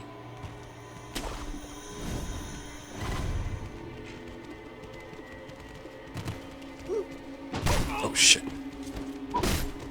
Reading chat about this story. We got the orange one.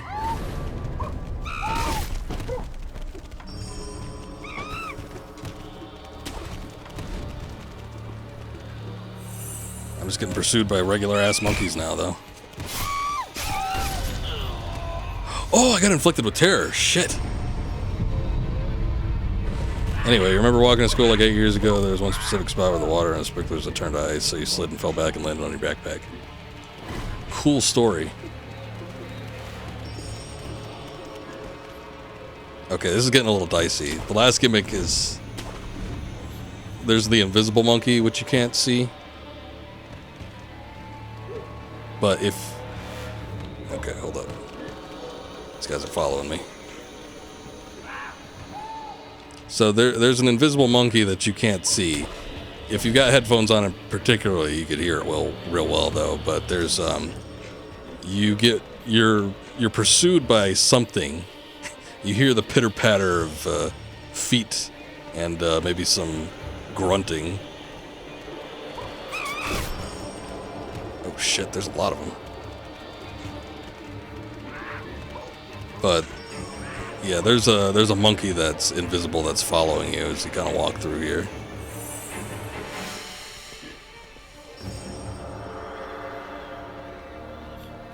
And the best way to get rid of him is the way we got rid of 2, which is to go into the dark room here, but I'm being pursued by a load of monkeys.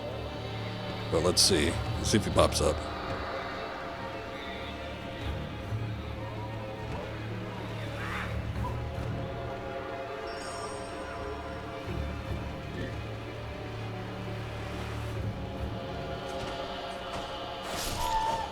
There he is. You see his footprints pretty easily.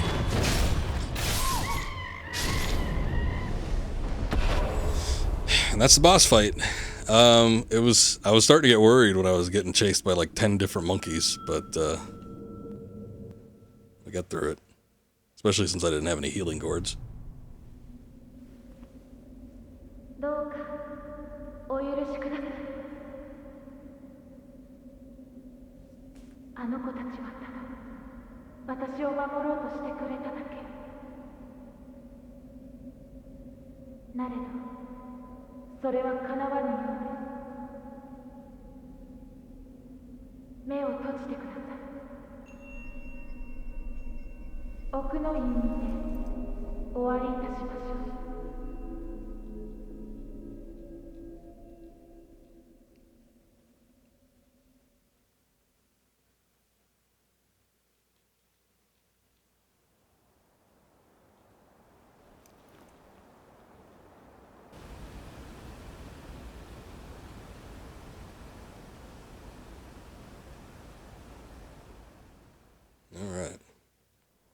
an illusion of sorts, or did we just get taken away somewhere?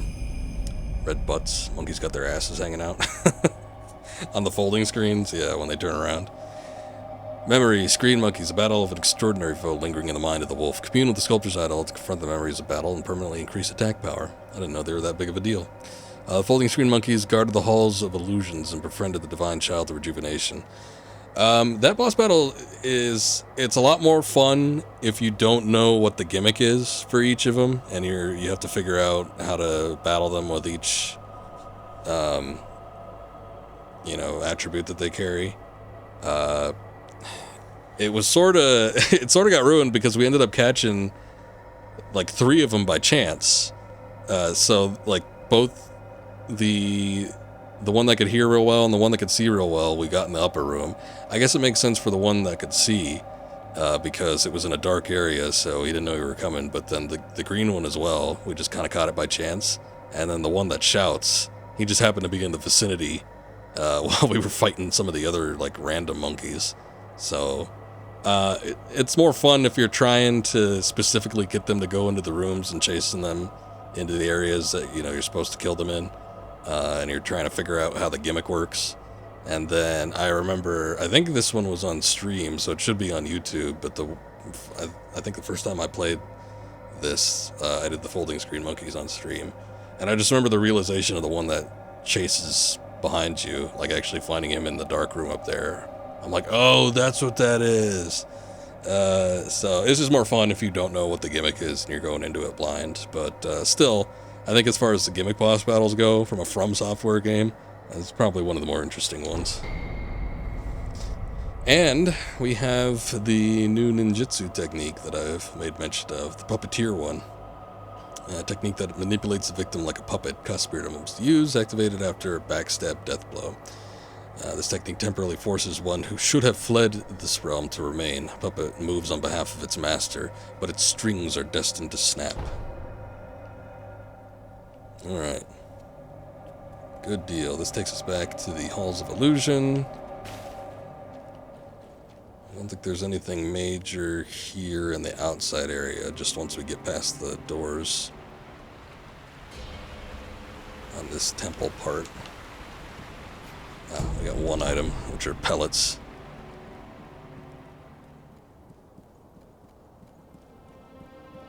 And I guess that's it.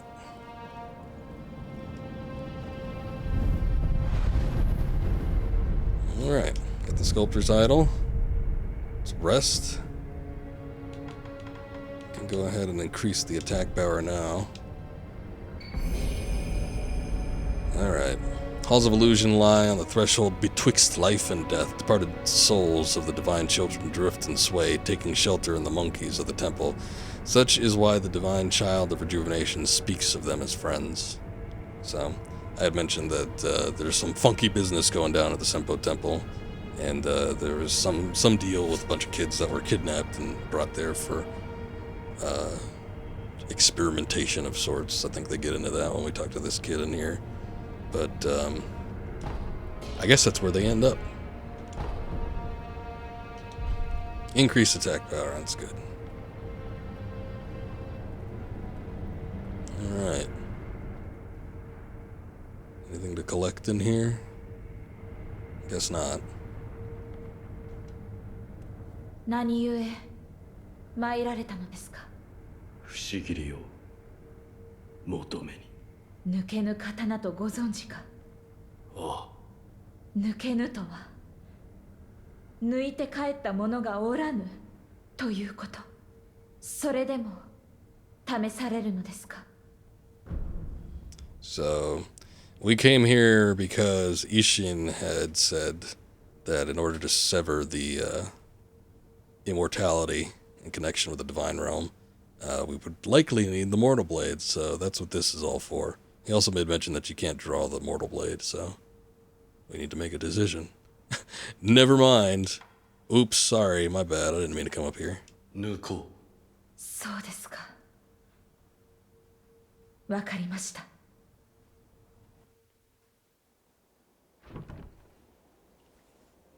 Ah, and there it is. 覚悟が終わりなら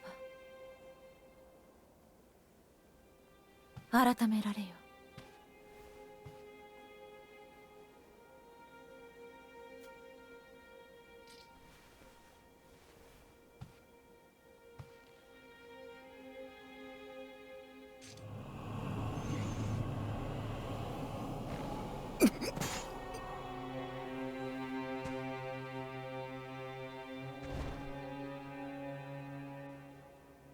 ぜ皆死を厭わぬのですか。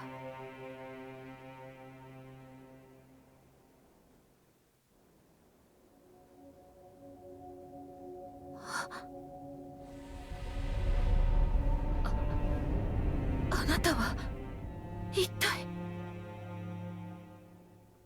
その右目、流因の呪いを受けているのですね。不思議り、確かにもらい受けた。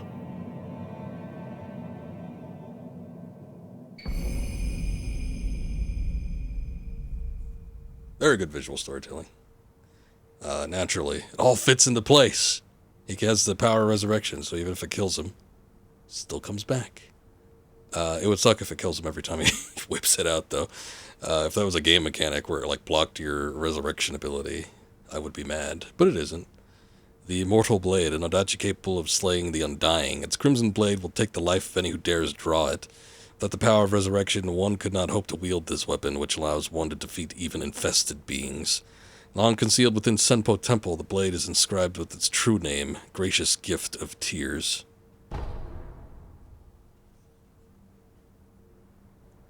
Speak any further on this? あなたは流因の巫女に仕えるお方なのですね。ああ、何故不思議りを求めるのですか。戦況に竜の涙を手に入れ、不死立ちを果たすために。なるほど。読んだことがあります。流因を断つ術があると。つまり巫女は流因を厭われておいでなのですね。そうだ。巡り合わせとはいいなものですね。私は越智の巫女たちの一人、死なずの愚道者たちが作り上げた偽りの流因を持つものです。巫女たちとは。まともに育ったのは私だけ。他の皆はここに眠っています。そうか。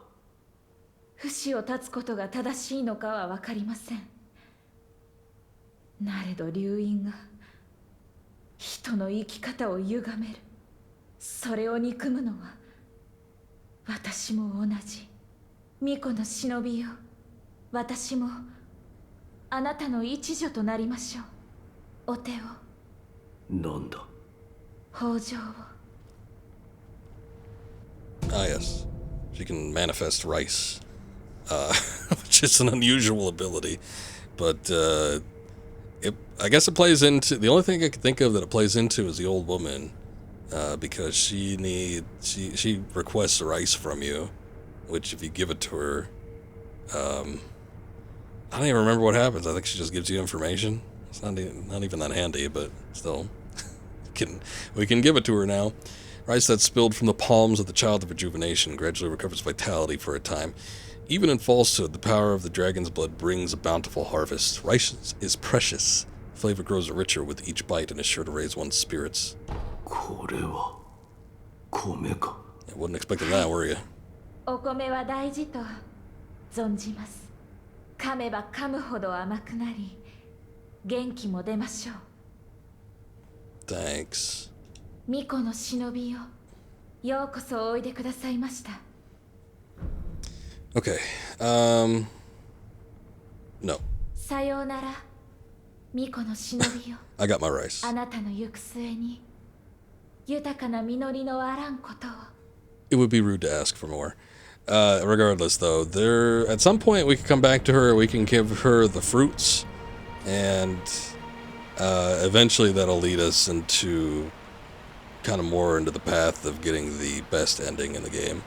But we need to continually come back to her and talk to her and give her the fruit and all that stuff. So we'll check back in on her at some point a little bit later. But now, on his back there, we've got the Immortal Blade, which I think that automatically unlocks this attack. Costs 3 spirit emblems, so it's kind of hefty, considering that the other attacks that we have are free. But, let's see what this does. With flash of a sword, the blade slashes through enemies, leaving a reddish-black, noxious mist. The seeping mist extends the range of the blade. Technique using the blade cannot be drawn... A technique using the blade that cannot be drawn is a feat only the Oathbound or the Divine Heir could achieve. So, we can do 2 attacks with it. But, from what I remember, it is powerful, so in certain situations it might be preferable just to try and do that attack. If we need to cause some major damage. It is slow, though. I do remember the attack being not terribly quick. So, have to kind of know what you're doing. But now we should be able to kill these guys.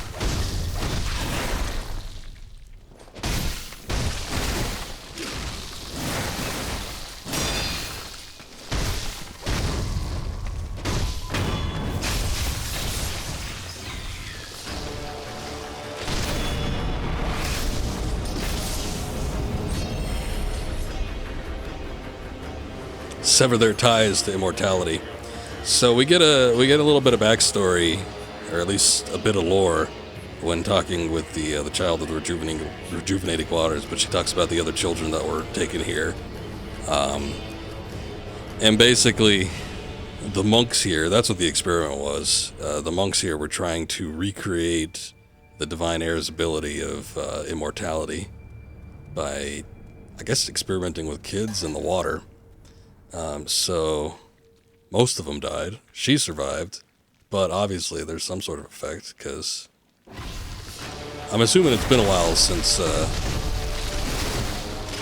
she's had whatever experiment performed on her. Oops. Got grabbed.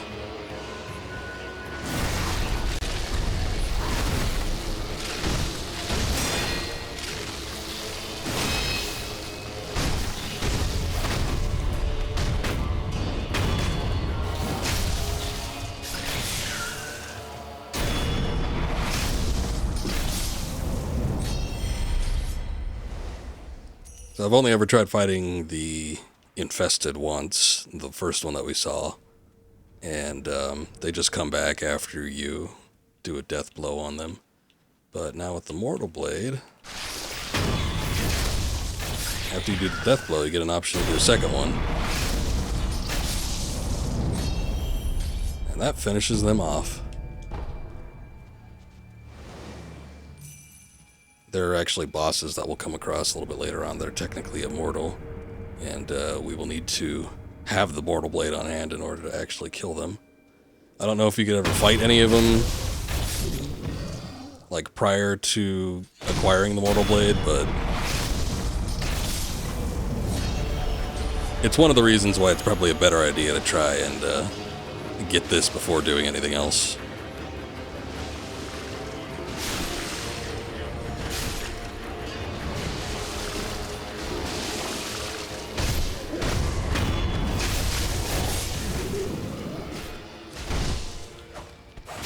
That.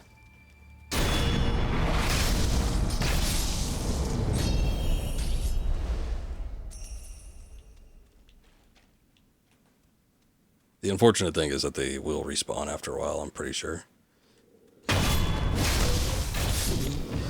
So they ain't all that mortal anymore. But at the same time, everybody else comes back too, so doesn't really matter all that much. It's just that these guys can sometimes be a bigger pain in the ass than the standard enemy. Okay. So now that we got the Mortal Blade, we're pretty much done with this place. There's a handful of other things that we could do here. I think we could go try and find the Demon's Bell, which will make the game harder. But we'll have the benefit of giving us, I think, additional experience? I forget exactly. There's something down this way. I don't remember what it is, though. I don't know if it's just an item or if it's like a secret route or what.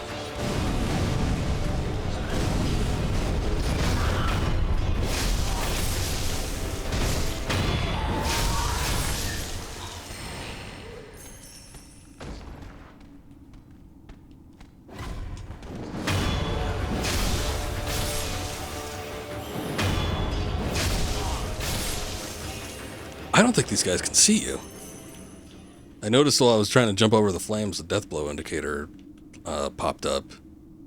But I don't think they can actually see you, I think, because they got the bandages on their eyes. So I think they're blind, which means that they won't see an incoming attack. Which means you could death blow them at any time, which is good.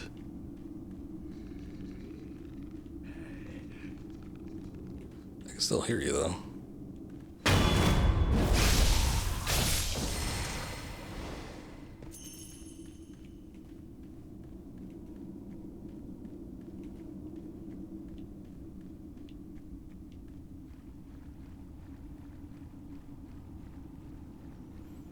Okay, the other thing is, now that we got the Immortal Blade, we have the other two paths that we could go follow, which are getting the 2 scented items for the incense burner.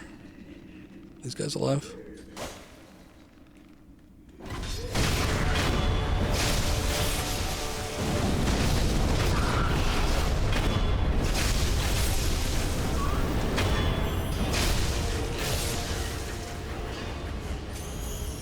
Which, in my opinion, is they both lead to very hard bosses, some of which are multiple bosses, and it's a lot more difficult to go after them than it is to go after the Mortal Blade, so another reason why going after the Mortal Blade first is preferable.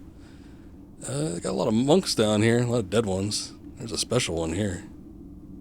Oh, hey, the one of the blue robes, this I sort of remember.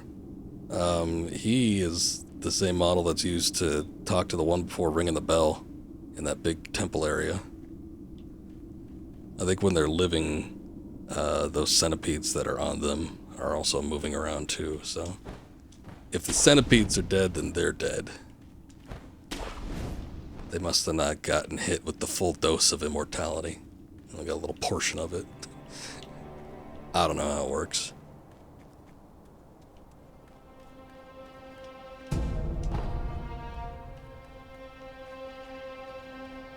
Oh.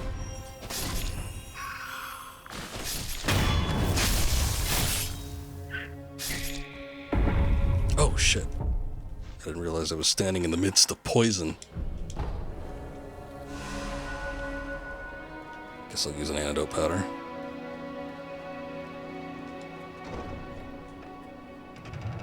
I'm surprised we didn't need a key for that. What is this? Senpo Esoteric Text. It's going to unlock more abilities. These are the Senpo Temple. Those at the Senpo Temple mastered martial arts in pursuit of virtue. They're considered strong fists and strict discipline essential against Buddha's enemies. However, Senpo Temple was seized by an obsession for the undying, which corrupted their teachings and style. I think this is another one that's mostly going to be attacks. Maybe not. I was proven wrong on that when I said that about the Ashina style. But I got a feeling like it's mostly attacks, and it's going to be kind of in the form of fist and melee. But yeah, that's good to have, I guess. It's always good to have more ability options. I think that's it. I don't think there's anything else over there.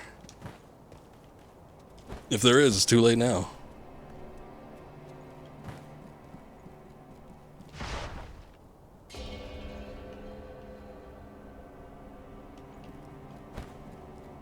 Okay, so we're pretty much done here. It's time to go after something else. What we can do is we got the ninjutsu technique for the puppeteers, so we can go check out that kite that's kind of at the beginning of the Mount Congo area.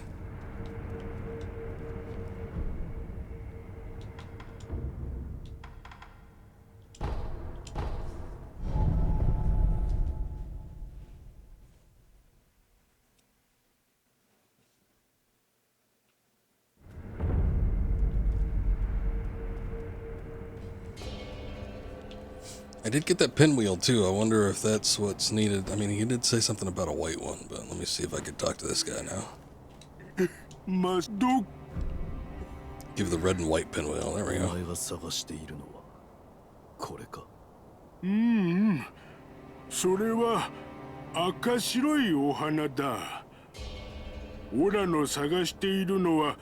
真っ白いお花じゃよ。そうか。でもあんた探してきてくれたんだな。ありがとうな。あんたいい人だ。真っ白いお花か。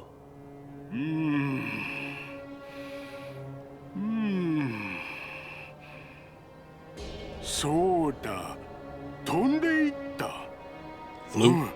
そうだ、真っ白いお花は飛んでいっちまったんだよ。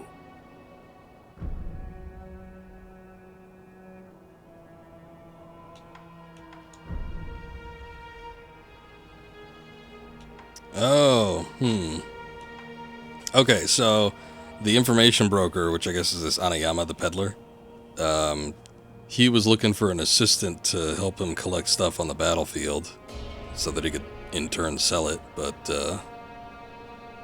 oh boy. I could direct him there, but that also takes him away from the other thing I'm thinking of, because there's another place he can go. So I don't know that I want to do that, because I think we get something if we take him somewhere else. I guess I'll have to wait until I find possibly a white pinwheel. Alright, anyway. Maybe I'll look up a guide and see what all our options are with that, because it might be worth it to have him go to the peddler. Okay, so I equipped the ninjutsu technique.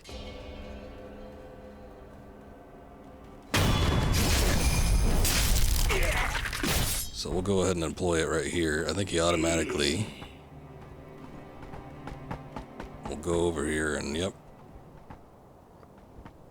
He's gonna keep that kite right where it needs to be.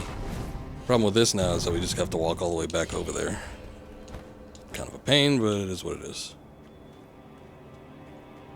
Talk to our black hat badger friend.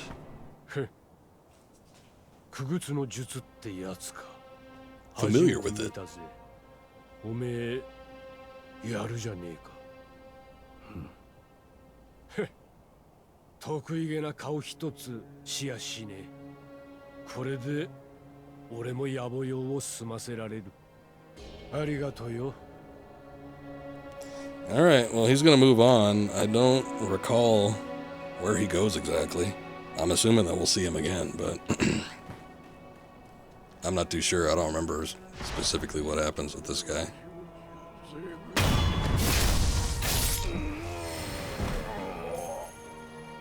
These monks are worth a decent amount of experience, so might as well try to kill some while I'm walking through here. See if I get my skill points up to 3.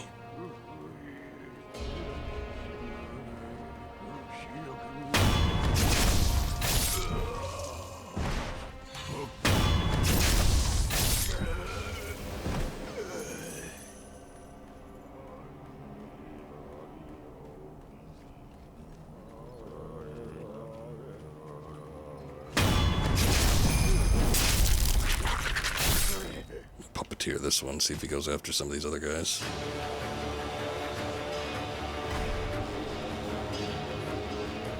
He's fighting with them. That's always been my favorite thing, is to like make enemies turn against each other. I always found a great deal of enjoyment out of that.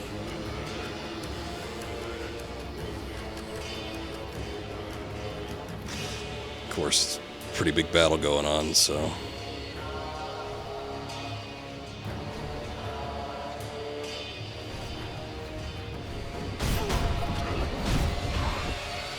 just one guy fighting the look how many of them there are. Good lord.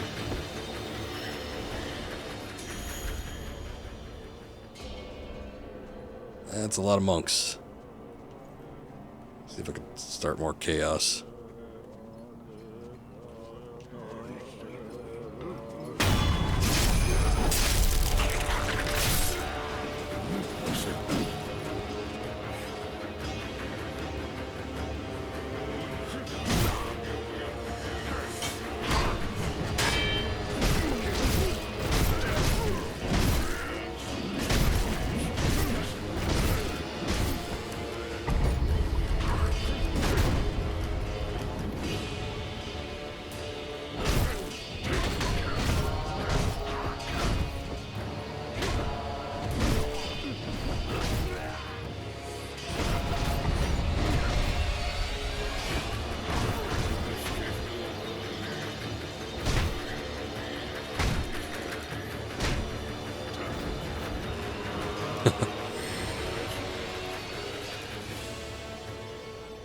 That's a lot of monks.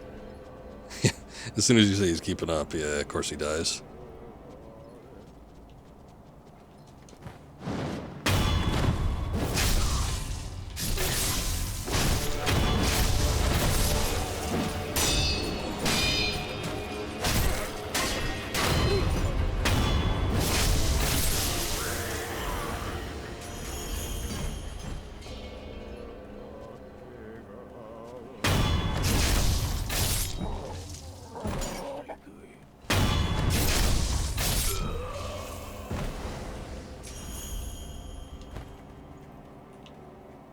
I don't want to target.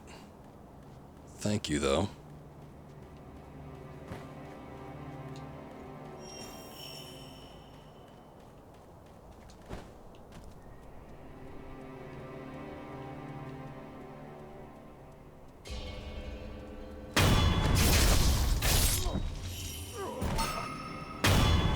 There's my skill point.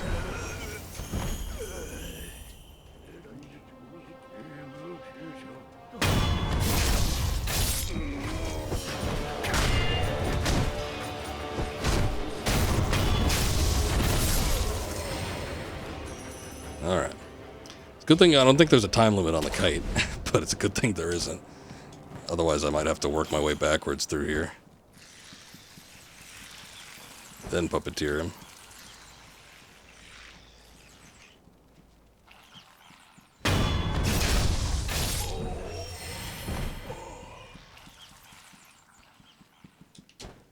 Okay, the old woman that was asking for rice is here.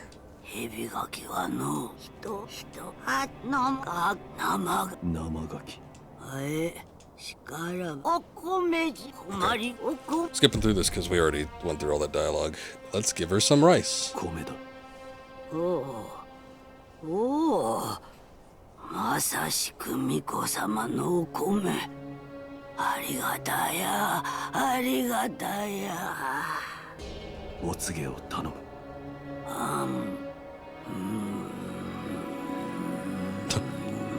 Listen to her eat. And she fell asleep.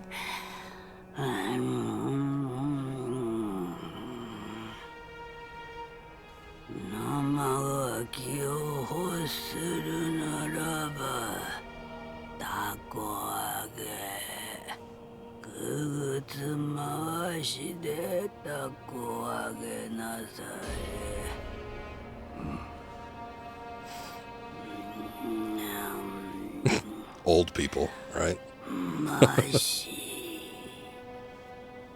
生ガキを欲するならばタコ揚げくぐつ回しでタコ揚げくぐつ回しとは You already did it, Wolf. 一体 Don't need to dwell on that anymore. Yeah, so she didn't tell us anything that we didn't already know about. Just flying the kite, which we already did, and here it is.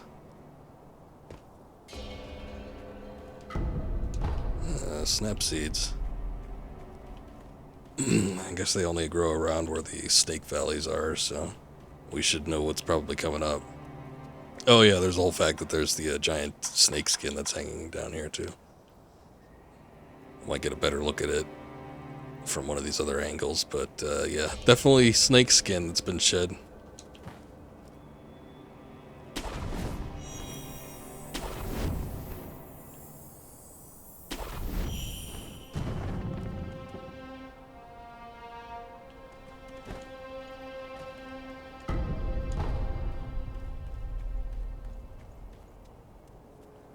Anything else I have access to while I'm over here?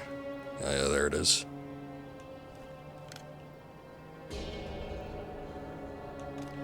Big old snake skin.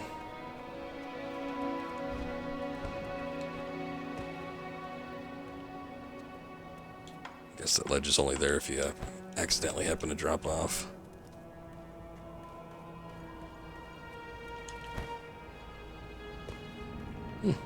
Sculpture's idol here. I wasn't even aware there was one. Alright. acquire a new skill now. You've got the temple arts now. First one is praying strikes. Successive elbow and arm strikes unleash a fury of quick attacks, inflict damage while preventing counterattack. Strikes are both a martial art and a form of prayer. Without strength, one cannot defeat enemies of Buddha. Looks like there's a couple latent effects here. They might be worth looking into. But for right now, I think I want to get... what do I want? The Breath of Nature or the Ichimonji double? I guess I'll get the Breath of Nature since it immediately benefits me. And then what's this? Ashina Cross is the last one, which we didn't actually have access to that information before. Well, I guess until I got that one, but I didn't realize it. From a sheathed stance, draw the blade at high speed. Cost spirit items to use. Hold the stance to intercept at will. Secret technique of the Ashina style, devoted to the mastery of a swift kill. Draws a cruciform cut in the blink of an eye, so fast it could sever the arm of a Shura. Or so boast Ishin Ashina. Hold LB and RB to enter the sheath stance. Release LB to cancel. RB to do the Ashina cross. Sounds like it might be a powerful technique. But it's going to take some doing to actually get up there. Oh, I was about to ask. I was like, I wonder if the black cat's around here somewhere. おめえか。野暮用は済んだか。ああ、おかげさんでな。この墓は。こいつは俺のガキの墓だ。そうか。ガキがいなくなった後、何やら急にラッパの人が面倒になってな。オチの試しだ、人さらいだ、黒笠の責務だ。この寺は何もかもめんどくせえ。だから抜けたか。ああ、さてと、これで野暮用は済んだ。他に当てもねえし、アシナの城にでも戻るとするかね。どこだろうが、この寺よりゃマシってもんだ。さてと、おかげさんで野暮用は済んだ。ぼちぼちアシナの城にでも戻るとするかね。ああ、ところでよ、分かってるかもしれねえが、アシナは今ずいぶん気なくせえことになってる。やってくるネズミの数も尋常じゃねえ。おめえも気をつけな。 Alright. Well, let me check one more time. さてと、アシナ。 Alright, I guess that's it. I don't know if he came here to visit the grave of his son, or if that just happened to be coincidental, but I guess that's why he's here now. But if he goes back to Ashina Castle, I don't know if we'll see him again, or if he, he opens the shop back up and there's something else we could purchase from him. I just don't really remember the closure to this guy unless this was it. Sunken Valley Passage. You know what? This is a secondary entrance. The first one that we saw, because I was right on that bridge, I think. Okay, so there's two ways of coming through here. You come the Senpo Temple way, or you can come in through the gun fort. This way we'd have to drop by quite a bit. I don't know if I want to do that. I'm gonna go back to the gun fort, if I can. Can I even get back up there? Oh. Yeah, we got a double wall jump.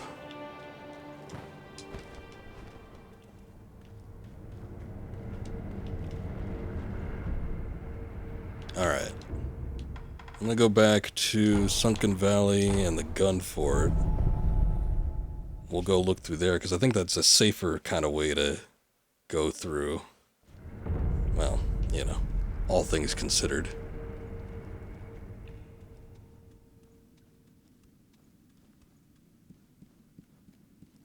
But yeah, we fought the monk with the claws, and then we come right out here, and then we're at the Sunken Valley Passage. Where we came out from the Sempo Temple area was like way up there. Yeah, see that beam? That beam right up at the very top of the screen? That's where we just were. And then we come down to this area, and here's the bridge. So I think coming from the bridge area is a little bit safer. Also looks like there's an item down here or something.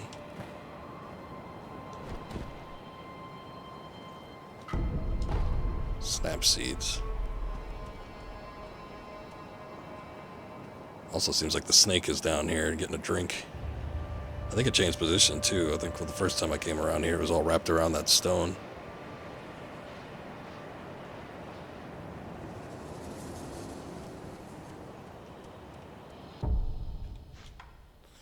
What does this do? Held by a wolf ever since he's saved by his father. Corners rounded with use. Buddha is used to return home. It will return the user to the last visit sculpture or the dilapidated temple. I'm gonna go to the last communed idol. I just wanted to get that item because I noticed it from the very top up there. I don't think this, unlike some of the Souls games, I don't think using that has any like punishing effects. Like we don't lose money or experience points for using it. But I kind of want to cross that bridge. Just because I'm pretty sure I know that I won't be able to make it across to the other side. I just want to see what happens.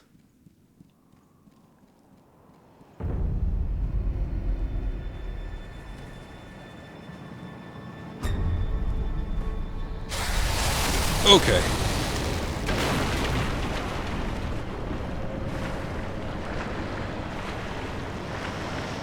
I was just about to comment that I think it changed position. I'm like, that snake doesn't look like it's in the same spot that it was before. Jesus.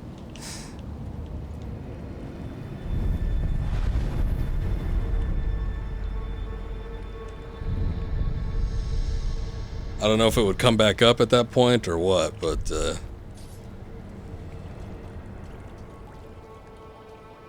yeah, that was a little bit of a mess.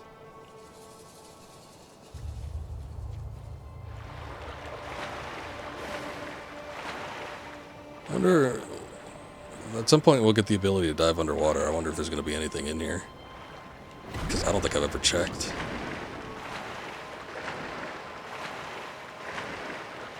Not worth looking right now, though. 8 bones. Oh yeah, the bridge is definitely broken.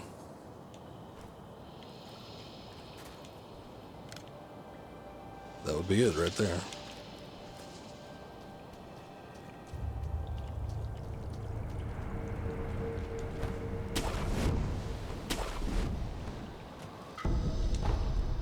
Oh, adamantite scrap. That's a new item. If I get another one, I'll be sure to read it.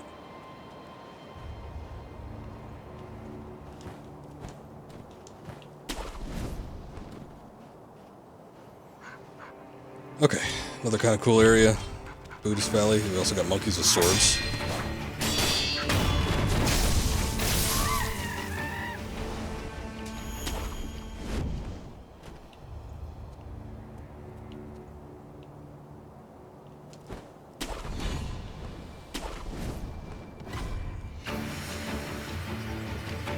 I think some of these monkeys have guns, actually, from what I can recall.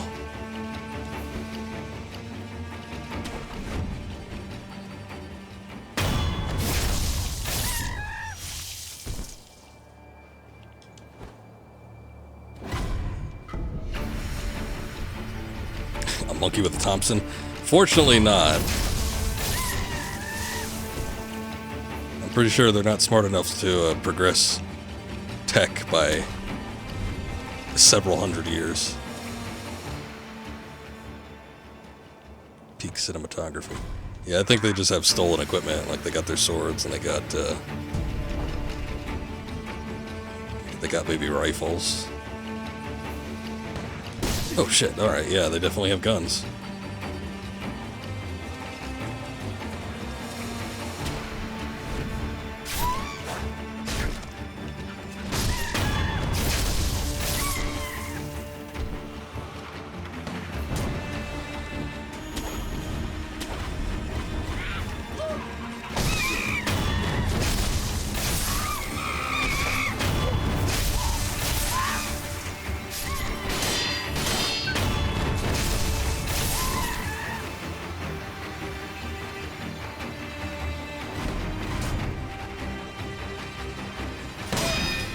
I don't think this is typical battle music. I think this might be a little bit different for this particular area, but I'm digging it.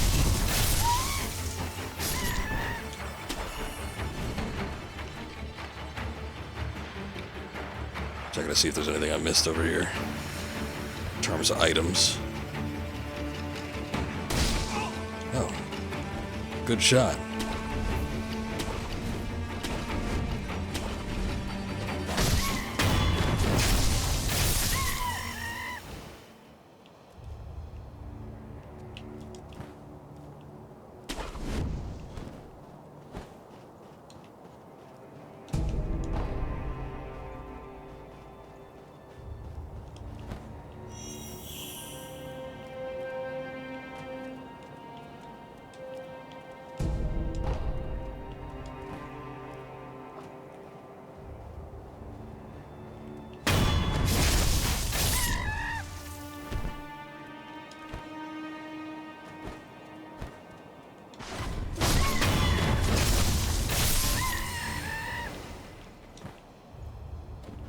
Okay, this is just leading further and further down, which all the way down there is not somewhere I want to go right this moment.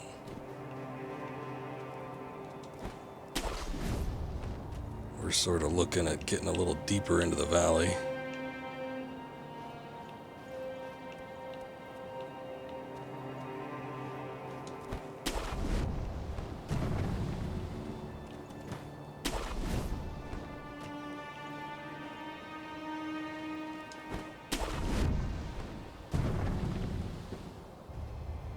Some sort of congregation of monkeys here.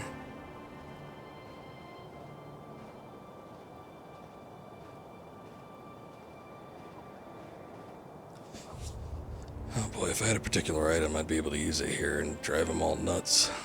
Which I think that's a prosthetic tool we don't get until just a bit after this. I don't think there's any other items I can use though.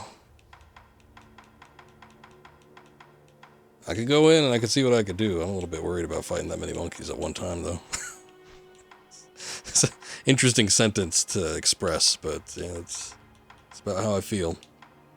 Boost attack power, probably not going to be worth it. Reduces vitality damage. Yeah, that might be worth it. Suppresses sound presence for time, not needed. Posture damage, I'm not too worried about.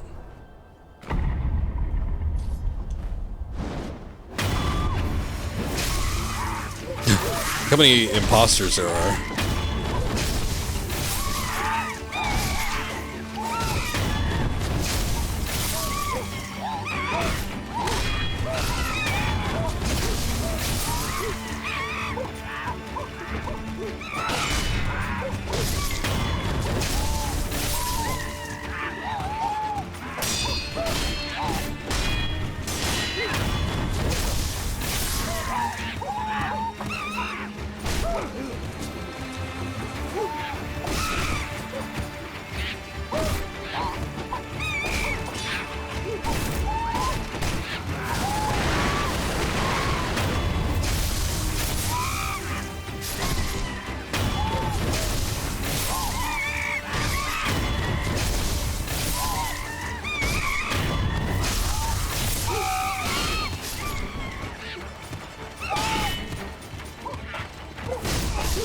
Ooh!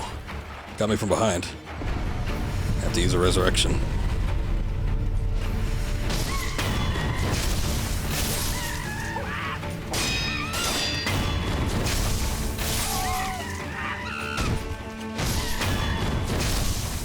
Did alright for a while there. Surprising that it was only the last three that actually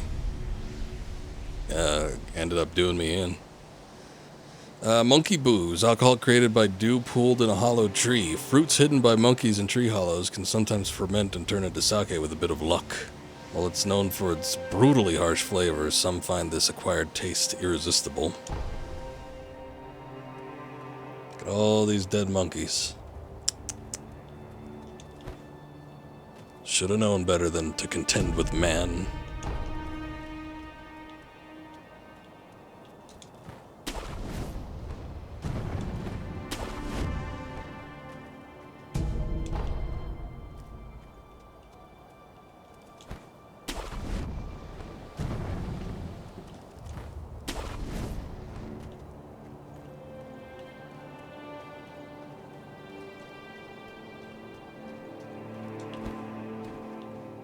I don't think there's any other items over here that I need to pick up.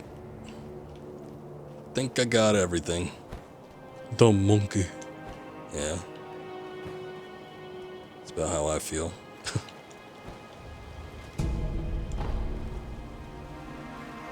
Oh, there's something.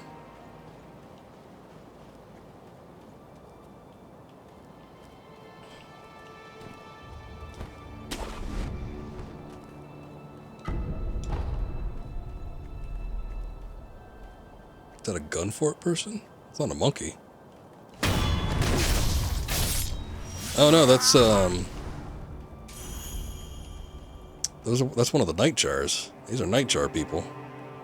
Surprised they didn't hear me kill his friend there. I mean, these guys are from the Ashina.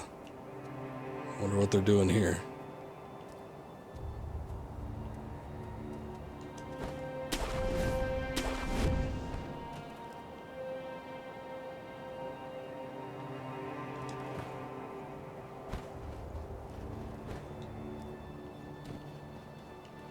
Alright, now I think we're kind of clear.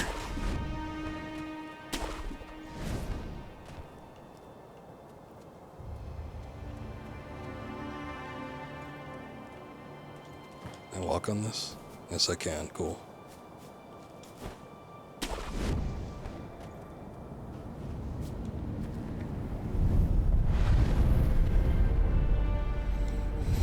Okay, Sculptor's Idol. Right before a boss fight, and it is a doozy of a boss fight.